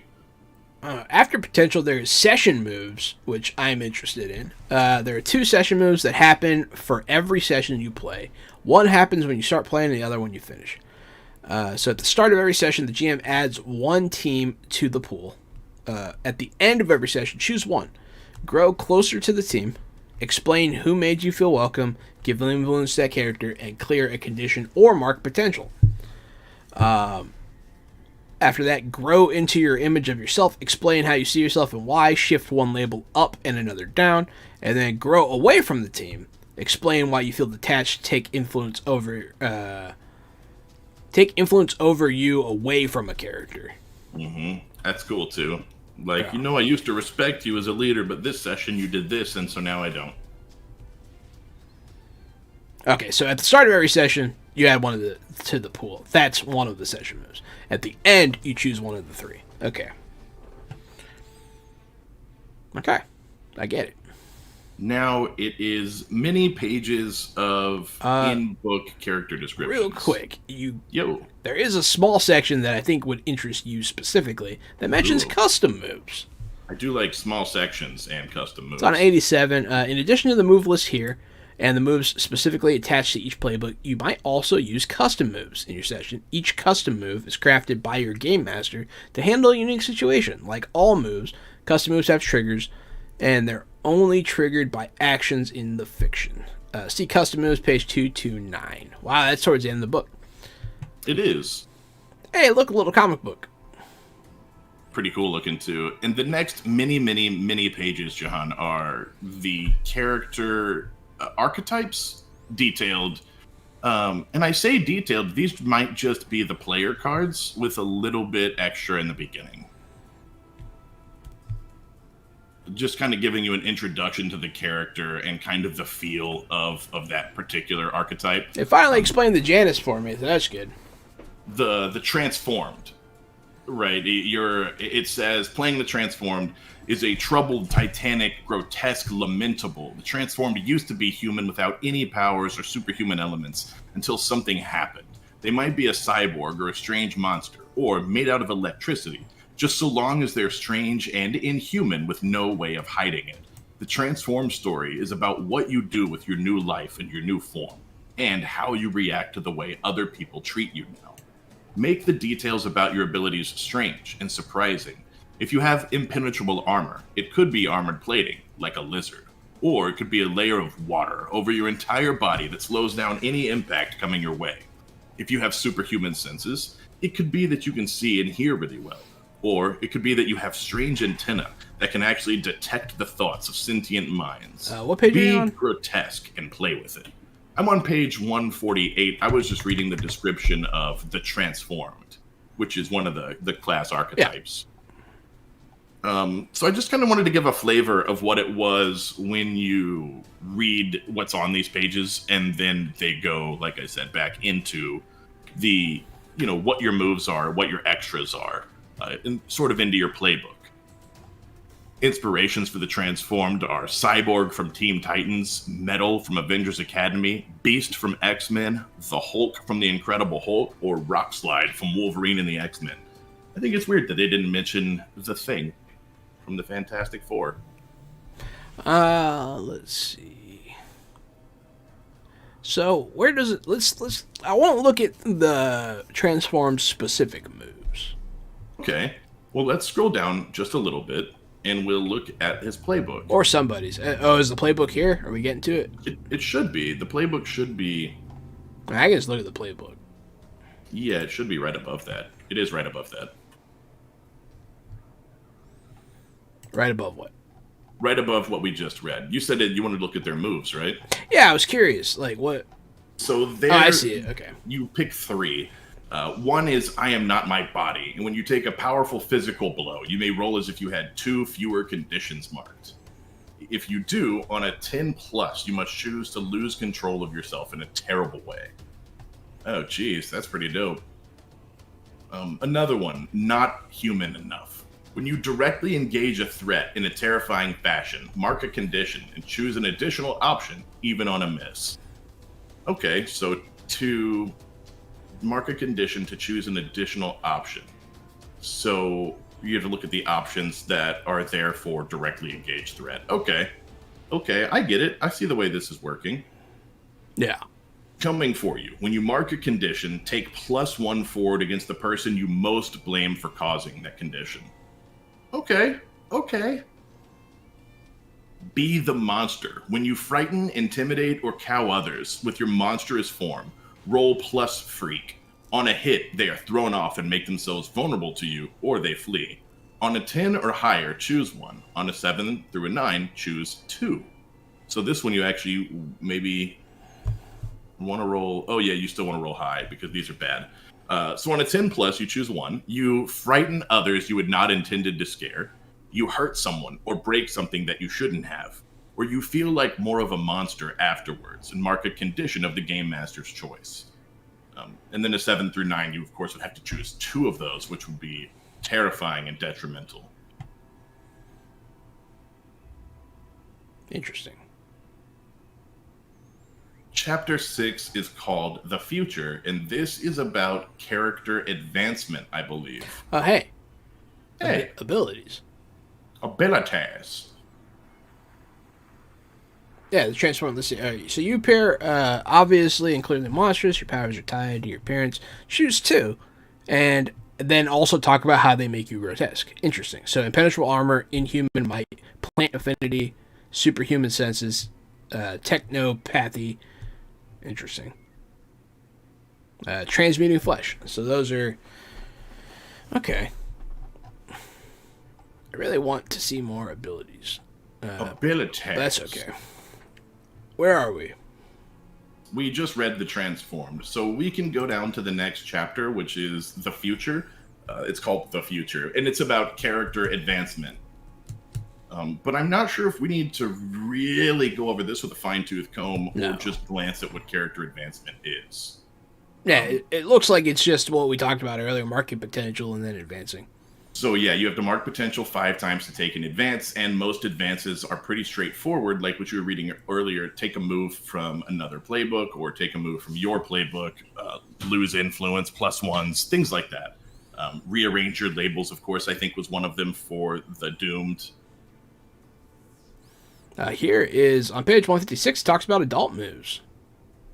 Right, we heard that adult moves was a thing. They're essentially more powerful versions of basic moves, but they don't replace the basic move. Just because you can now overwhelm a vulnerable foe, that doesn't mean you can't directly engage a threat. So you get new basic moves, I suppose? Okay. Yes. So the new powers are wield your powers, overwhelm a vulnerable foe, persuade with best interests, empathize, stand up for something. Those are the adult moves.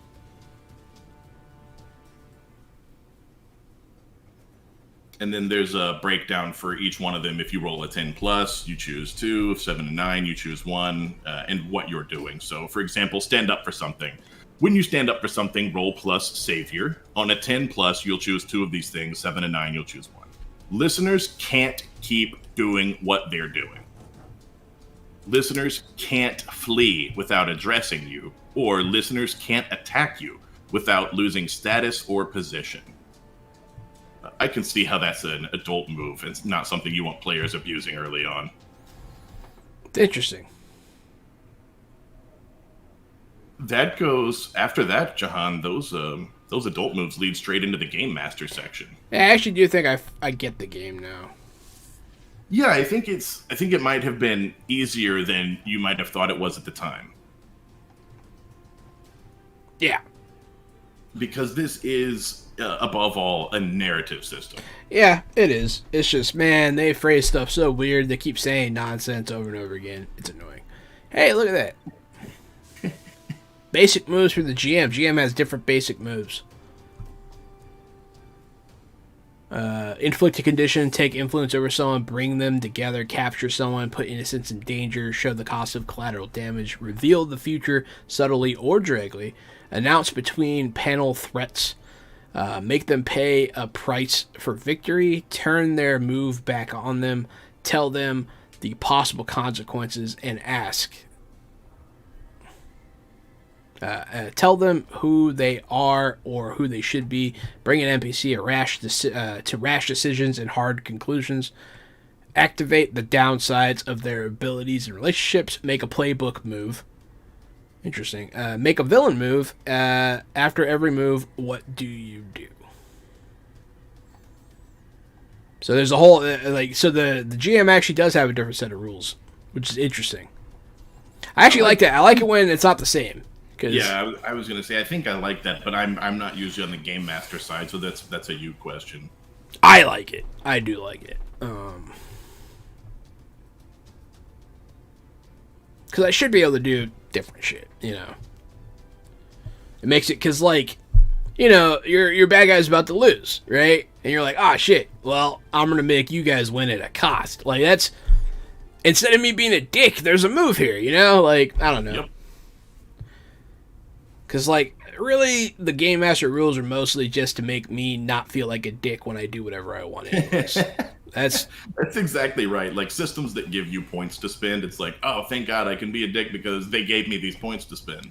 Yeah, that's why I liked, The Expanse. Because, instead of me being a huge asshole because I wanted to crash your ship into something, I was just like, I'll just wait until it hits 30, and then I'll say it happens. It'll be fun. So I actually liked The Expanse. I wish there was a way for players to more easily manipulate that number. I think rolling it on 6s is too frequent. And also, the one in the Modifius 2D20 system, I like that one as well. Which one was that? There isn't a real... Yeah, the threat and momentum. Yeah. That one's cool, except that there isn't a way to stop players from being the guy who always builds up threat and uses all the momentum. You can pretty much always be that guy if it's on the table on your turn. So even if you didn't earn it, you can still blow it. And there's something about being the guy at the table who never used momentum. That's like, damn, will you stop fucking my turns up? Because y'all are dooming me, and I'm not even reaping the benefits for it. So there's some give and take here, I would say. Ooh, first session. Opinion. I am continuing to look just to see some of the questions that we asked. Scroll down too. It's mostly Game Master stuff from here, and then less and less art as we go along. You know how I feel about less and less art. Man, I was seeing 5 pages at a time of that art earlier. Yeah, me too. There's a lot of white in this book. I started counting. Yes, sir. There's quite a few.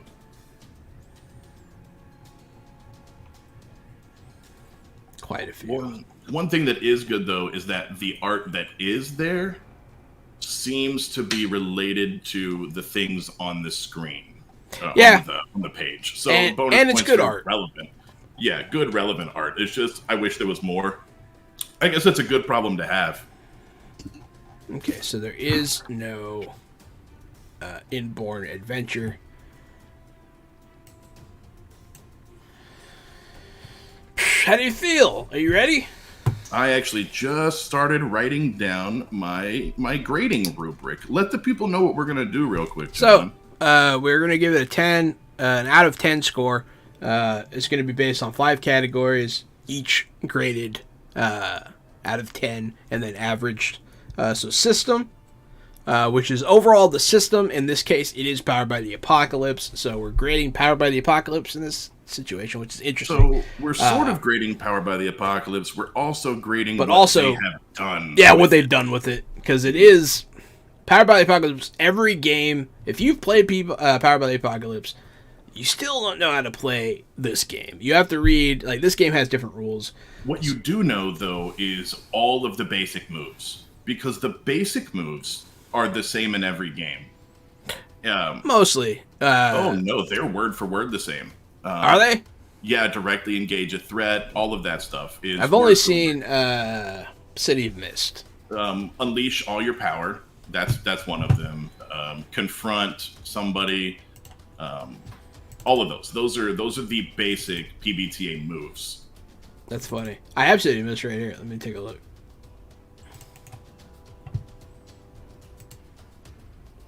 I wish I still had City of Mist right here, but We're we're still mid-packing. We're still trying to get a new house.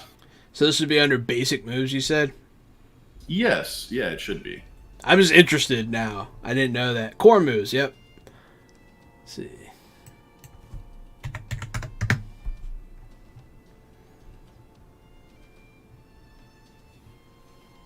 So, engage a threat, unleash your power, defend someone, assess the situation, provoke, comfort or support, or pierce someone's mask, I thought was a new one for this. That one's definitely new. But in this one, it might be like pierce the mist or something. I don't see... See through the mist, it might be. Wasn't that one of the things? Was see yeah, through I think the veil? so. Yeah, I think so too. I don't... Let me see. So it wasn't under... the basics. You know, this is a moot point. I'm wasting time.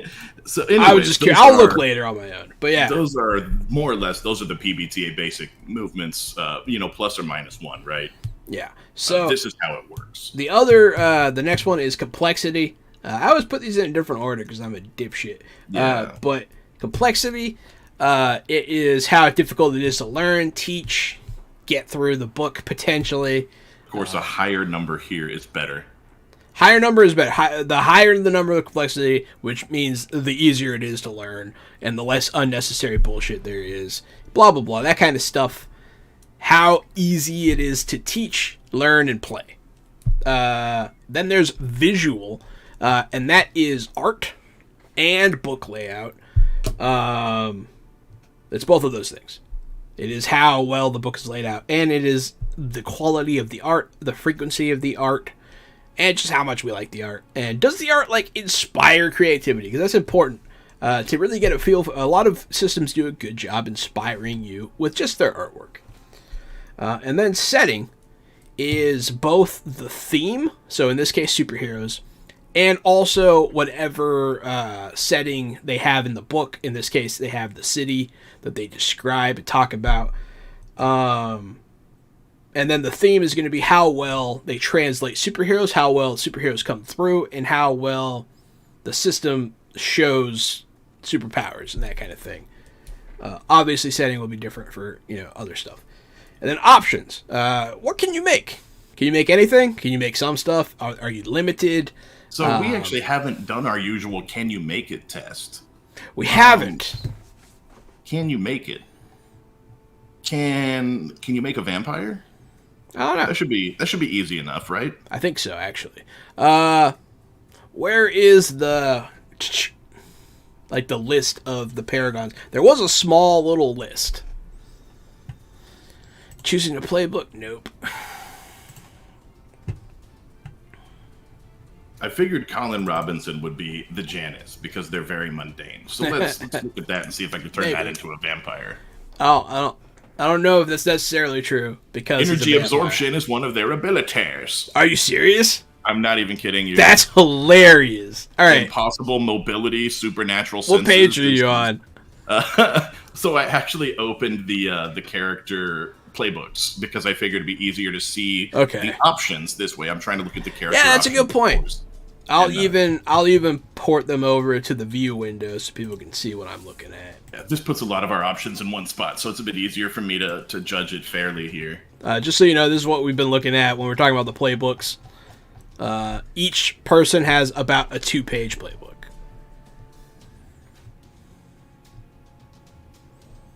The issue that I have with the playbooks. No, I guess I'm just reading them wrong because I'm a dipshit. So you said let's go to Janice real quick because that's hilarious. One of their moves, abilities, straight up ability. They have the choices of you can choose 2 of these, by the way. Rodent and insect control, energy absorption, impossible mobility, bone generation, venom or webs, supernatural senses, and substance mimicry. Interesting. Okay, so that covers a lot of stuff.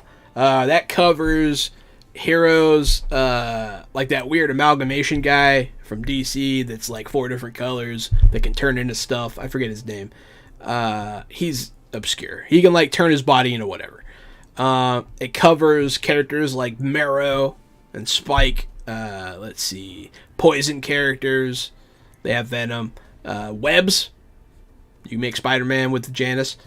So the next one after the Janice is crazy. So this is something about the Legacy? Yes, this is something about Powered by the Apocalypse that, like, it told us earlier, your power levels aren't going to be the same. So this one, when you choose your suite, you choose one suite of powers and pick 2 powers that you don't have from your suite. So you get a whole suite of powers, such as super strength, invincibility, eye beams, flight, super senses, or super speed, regeneration, phasing, speed, learning and reading, and air manipulation, or athletic perfection, Holmesian deduction, gadgetry, intimidation, fearsome reputation, or divine armor and a magic weapon with mythic might, legendary speed, and a godlike beauty. Or shadow control, shadow portals, mind clouding, cloaks of stealth, shadow senses.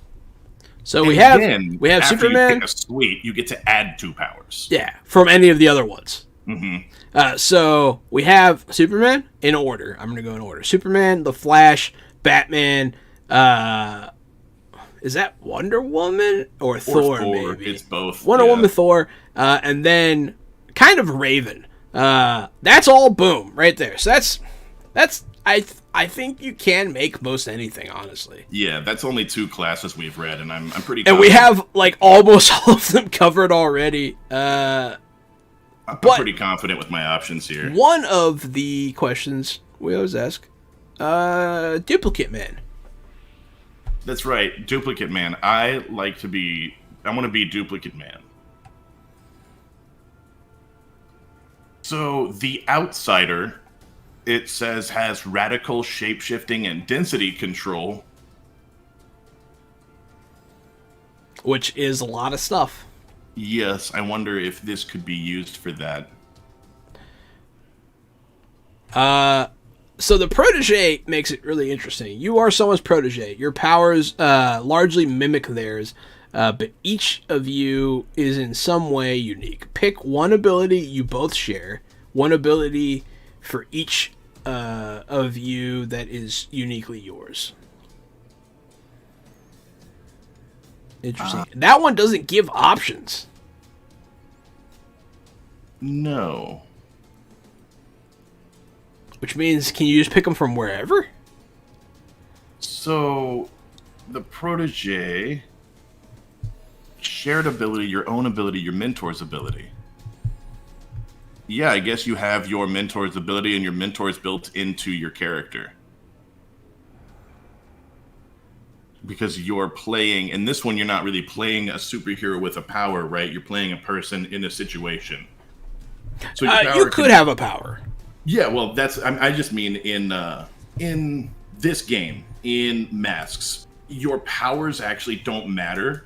What matters is you're picking your story basically mostly from archetypes, and so your power can sort of be whatever as long as you're playing your story, your adventure, what the heart of your character portrays. Yeah. Which is a cool. It's cool. It's interesting. It's different. It's interesting, but I do feel like there are lots of options here. I do too. there also aren't very many options because you have to pick 2 or 3 off of these lists. And they all sort of just do +1 or +2. So yeah, but you only do that in the beginning, and then later, pretty much everyone can take from any list at some point. That's true. Which you can double dip a little bit. So yeah, it's almost like you're guaranteed like practically a free multi-class. The Beacon is the martial arts guy, which is interesting. Man, I'm pretty torn on options. All right, let's go with the high number. Let's keep it on the high side. All right, I have my numbers written down. I don't. Give me a second. I'll find my average while you're doing that.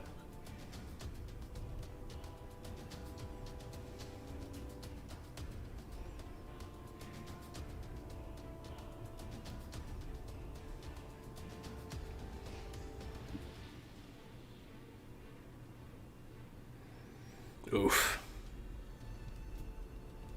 My visual score, I'm not sure. Am I being too mean, Gary? Am I being too mean? You're probably being too mean. Think so? Think about some of the other art we've seen in these books. Yeah, but the organization's what's getting me here. That's true. There were some things that were... It's not that they weren't organized, it's that they were in the book 4 or 5 times. Yeah, but they weren't fully defined until like later. I don't know. Yeah, they were not where they should have been. I guess you're right about that, and that's straight up organization.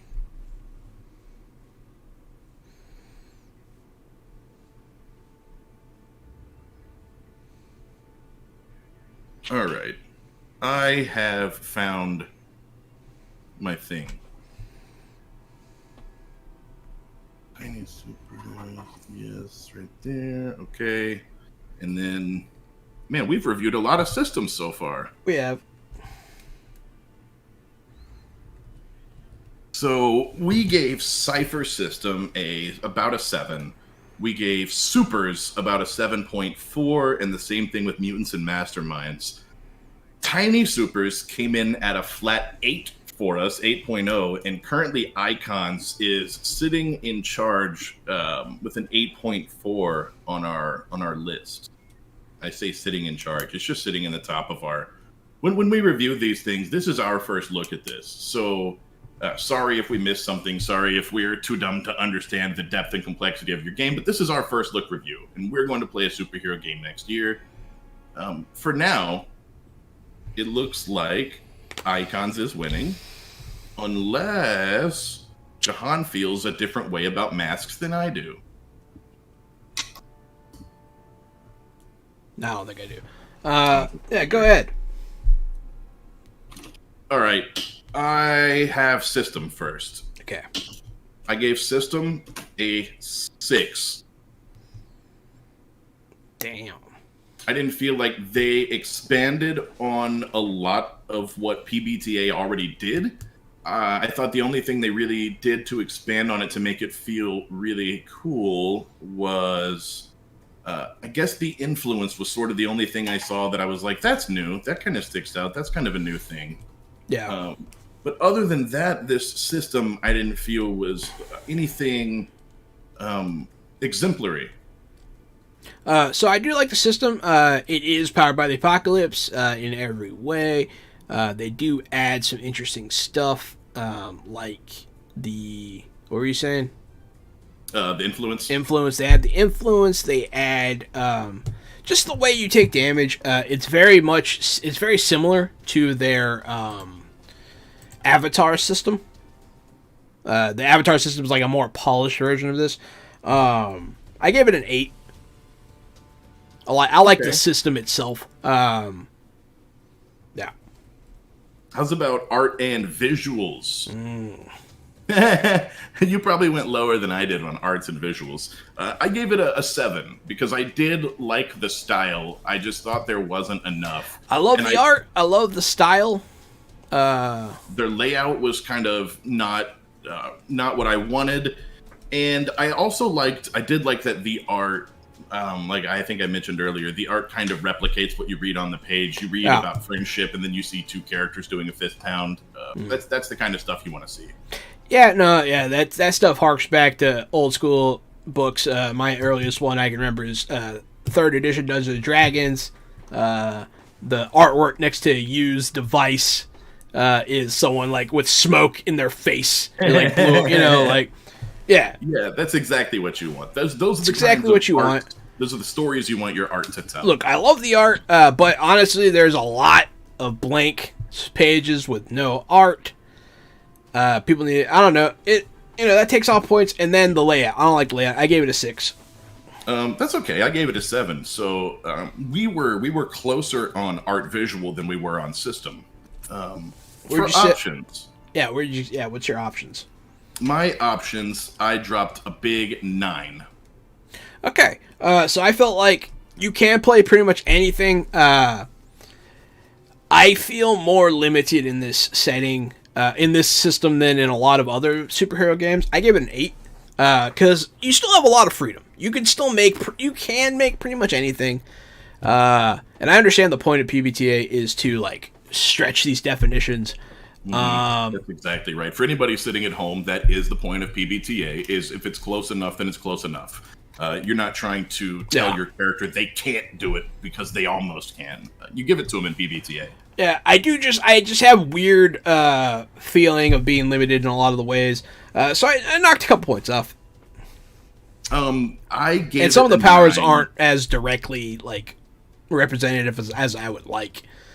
So this is one where I was sitting in between an 8 or a 9. Yeah. I picked 9, and the reason I went with a 9 instead of an 8 was because, like you said, you can almost always grab a power from somebody else's thing. Yeah. And so it really does give you this flexibility to also get a little scoop of that without, committing to a full multi-class. You're still doing what you're doing. You just take a scoop out of another class, you get their benefit, and you keep moving. I like that. I do too. I also don't like it when you can do it too much. Yeah. So and they directly limit you. Yeah, I think this is beautiful. And so instead of people saying, I want a multi-class and be this, they can just keep doing what they're doing, grab their thing, and move along. I like that. So and one of the classes gave me that extra point from an 8 to a 9. One of the classes straight up changes playbooks. And so, right, that's so if crazy. you want a multi-class, then you pick that guy because that's the multi-class guy. You can pick 3 powers from other classes. You can change your class. You can rearrange your stat block. So that's cool. It has 1 skill multi-classes for everybody, and then an entire character archetype who's devoted to it. The system does give it gives a lot to the creation of dynamic characters. I played a lot of TTRPGs, and I gotta tell you, I would like to see more character development.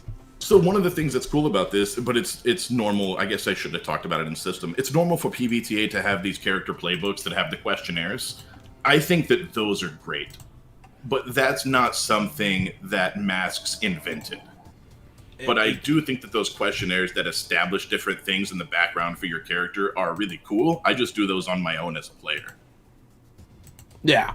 How do you feel about the complexity? I like it when they add it. I will say that. So you do like it there? Yes. How do you feel about the complexity of Masks? Which more or less is the complexity of PBTA, right? But how do you feel about the complexity of Masks? Masks... It's not... Alright, so... it is easy. It's as easy as they come, really. I had to give it a minus point because I literally exploded at one point. Because I was just like, come on! And that was me maybe thinking too hard. But I feel like a score of a 9 is something they can't complain about. Wow. So, yeah. Man, you gave it a 9. I didn't. I feel bad now. I feel like maybe I made a mistake. I gave it a 7 in complexity. I don't think that this game is hard. It's just rolling some 2d6, and you're just adding a couple or taking a couple away. Where the complexity comes in is for this entire game is narrative, right? Yeah. Which is not what people are used to. So the complexity comes in when they say things like you need to reveal yourself to the character. Yeah. Or, you need to be vulnerable to a Yeah, character. I'll agree. There's a lot of high concept kind of things like that there in are this. some abstract ideas. That's what I was going to say. It's high concept, and it abstract. isn't difficult because it is just +1s and +2s. And so I gave it a 7. I like it. I like narrative systems, but in particular, this narrative system seems to go that extra mile where you're affecting the scene and not the people in the scene. Yeah. Which is kind of it's a strange concept. It's a strange thing to get used to. And that's, that the system is, I think explaining it to somebody and having somebody build a character would be disjointing the first time. Yeah, so my complexity score here goes with, so a lot of the complexity, a lot of the really hard shit's going to be on me. As far as teaching and, like, other people playing, honestly, anyone that can fucking string a couple of sentences together can play this game, man. Like, and then it's kind of on me to be like, to shove it into the mold, but I don't think it's overly difficult. And honestly, I could probably bullshit my way through a game right now. I give it a 9. I feel like us averaging out to an 8 is pretty good for that. That leaves one final category. That's our setting and theme category. Setting and theme category. I feel like this game represents superheroes well. I feel like you get that, like, high fantasy superhero style shit in here that you really want. I don't know. It feels it comes with this lived in world and this lore, and it's very specific. I gave it an 8. Give it an 8. Oh man, Jahan. I felt bad before when we were arguing about complexity. I feel real bad now. We aren't arguing, right? We were just sharing our opinions. My setting and theme score was a 5, bro. Ooh, I dropped a 5 on them. This world, this setting, we just read this book. I think it's Halcyon City, right? I was going to say, I don't even remember the name. I wouldn't use this setting. I don't like that in this game it pushes themes of young romance over and over. That's fine for some characters, but being built into archetypes is a little strange for me. I get that it should be an option, but not be an option. And I would toss this world. I would make my own world. There wasn't much in the way of what were we reading? Maybe we were reading Supers, when there were a bunch of different explanations about different play periods, about noir and detective and action, adventure and high magic. This one kind of just gives you that same sort of a very similar feeling magic world or super. I don't disagree with you. I didn't know if I really wanted to give them an 8. I kind of wanted to give them a little lower, but I gave them points because they do have a setting. And we've seen systems that don't. But they have one, and they don't have a starting adventure, and I think... They have one, they don't have a starting adventure, they don't have a lot of, like, defined heroes going on. Honestly, maybe I should have gone lower. I feel like your score will balance it out nicely. Okay. My overall score for Mask's tabletop role-playing game is 6.8. Damn. Which is exactly what I rated Cypher System. It's funny. Maybe I either liked it more or I'm just not as harsh. And I might be being too nice. What was yours? 6.8? Yes, 6.8. So mine is 7.8. I'm a full point ahead of you. And a lot of that comes, I feel like I might have gone a little high on some of them. Maybe. I'll stand by what I wrote. That puts our grand total for Masks at a 7.3. 7.3, I don't hate it. And, anything that is above a 6, definitely anything above a 7 is something I would be willing to endorse. Is like, hey, check it out. So to let you know, that actually puts... Cypher System was a 7.0. And then Masks. Then a two-way tie for Supers and Mutants and Masterminds. Then Tiny Supers at an 8.0 and Icons at an 8.4. So that's Cypher System 7, mm-hmm. Masks 7.3, mm-hmm. then a tie for Mutants and Masterminds and Supers, and they're both a 7.4. So they only barely edged out Masks by 0.1. It's very close there. And then there's a huge gap that goes from 7.4 to a full flat 8.0, and that's where Tiny Supers is right now. So Tiny And Supers Icons is an 8 what? Icons is an 8.4. So, those we've read 1, 2, 3, 4, 5, 6. 6 superhero TTRPGs live and rated them.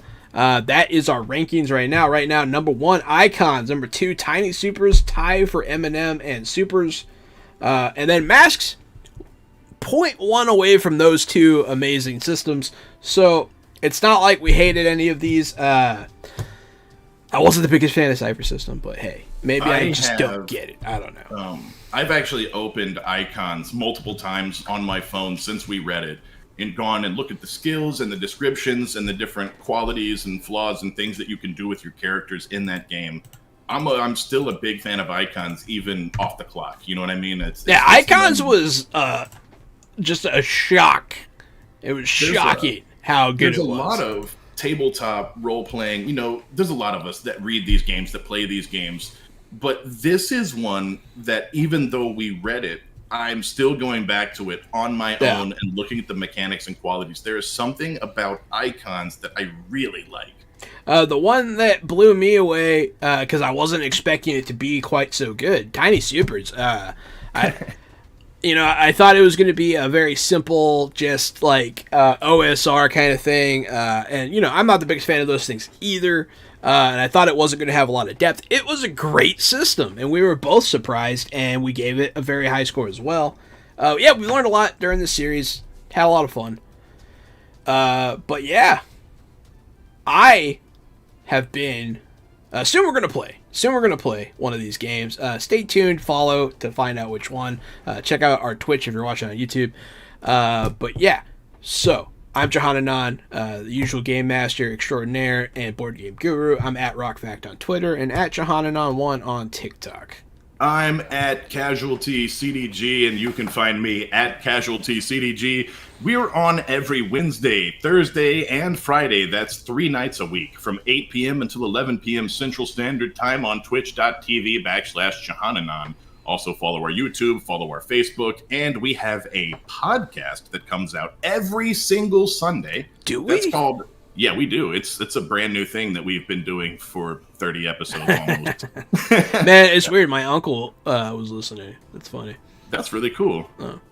Oh. That's called Fresh Out the Podcast. You can find that on Spotify or Apple Music, or I think Amazon Podcasts or Google Podcasts. Or Apple Music or Amazon Music. Yeah. We're on all the social media for the podcast. We're on all the things. We're on all of it, yeah. We Games and You Games too. Give us the follows. We love you guys. We'll see you next time.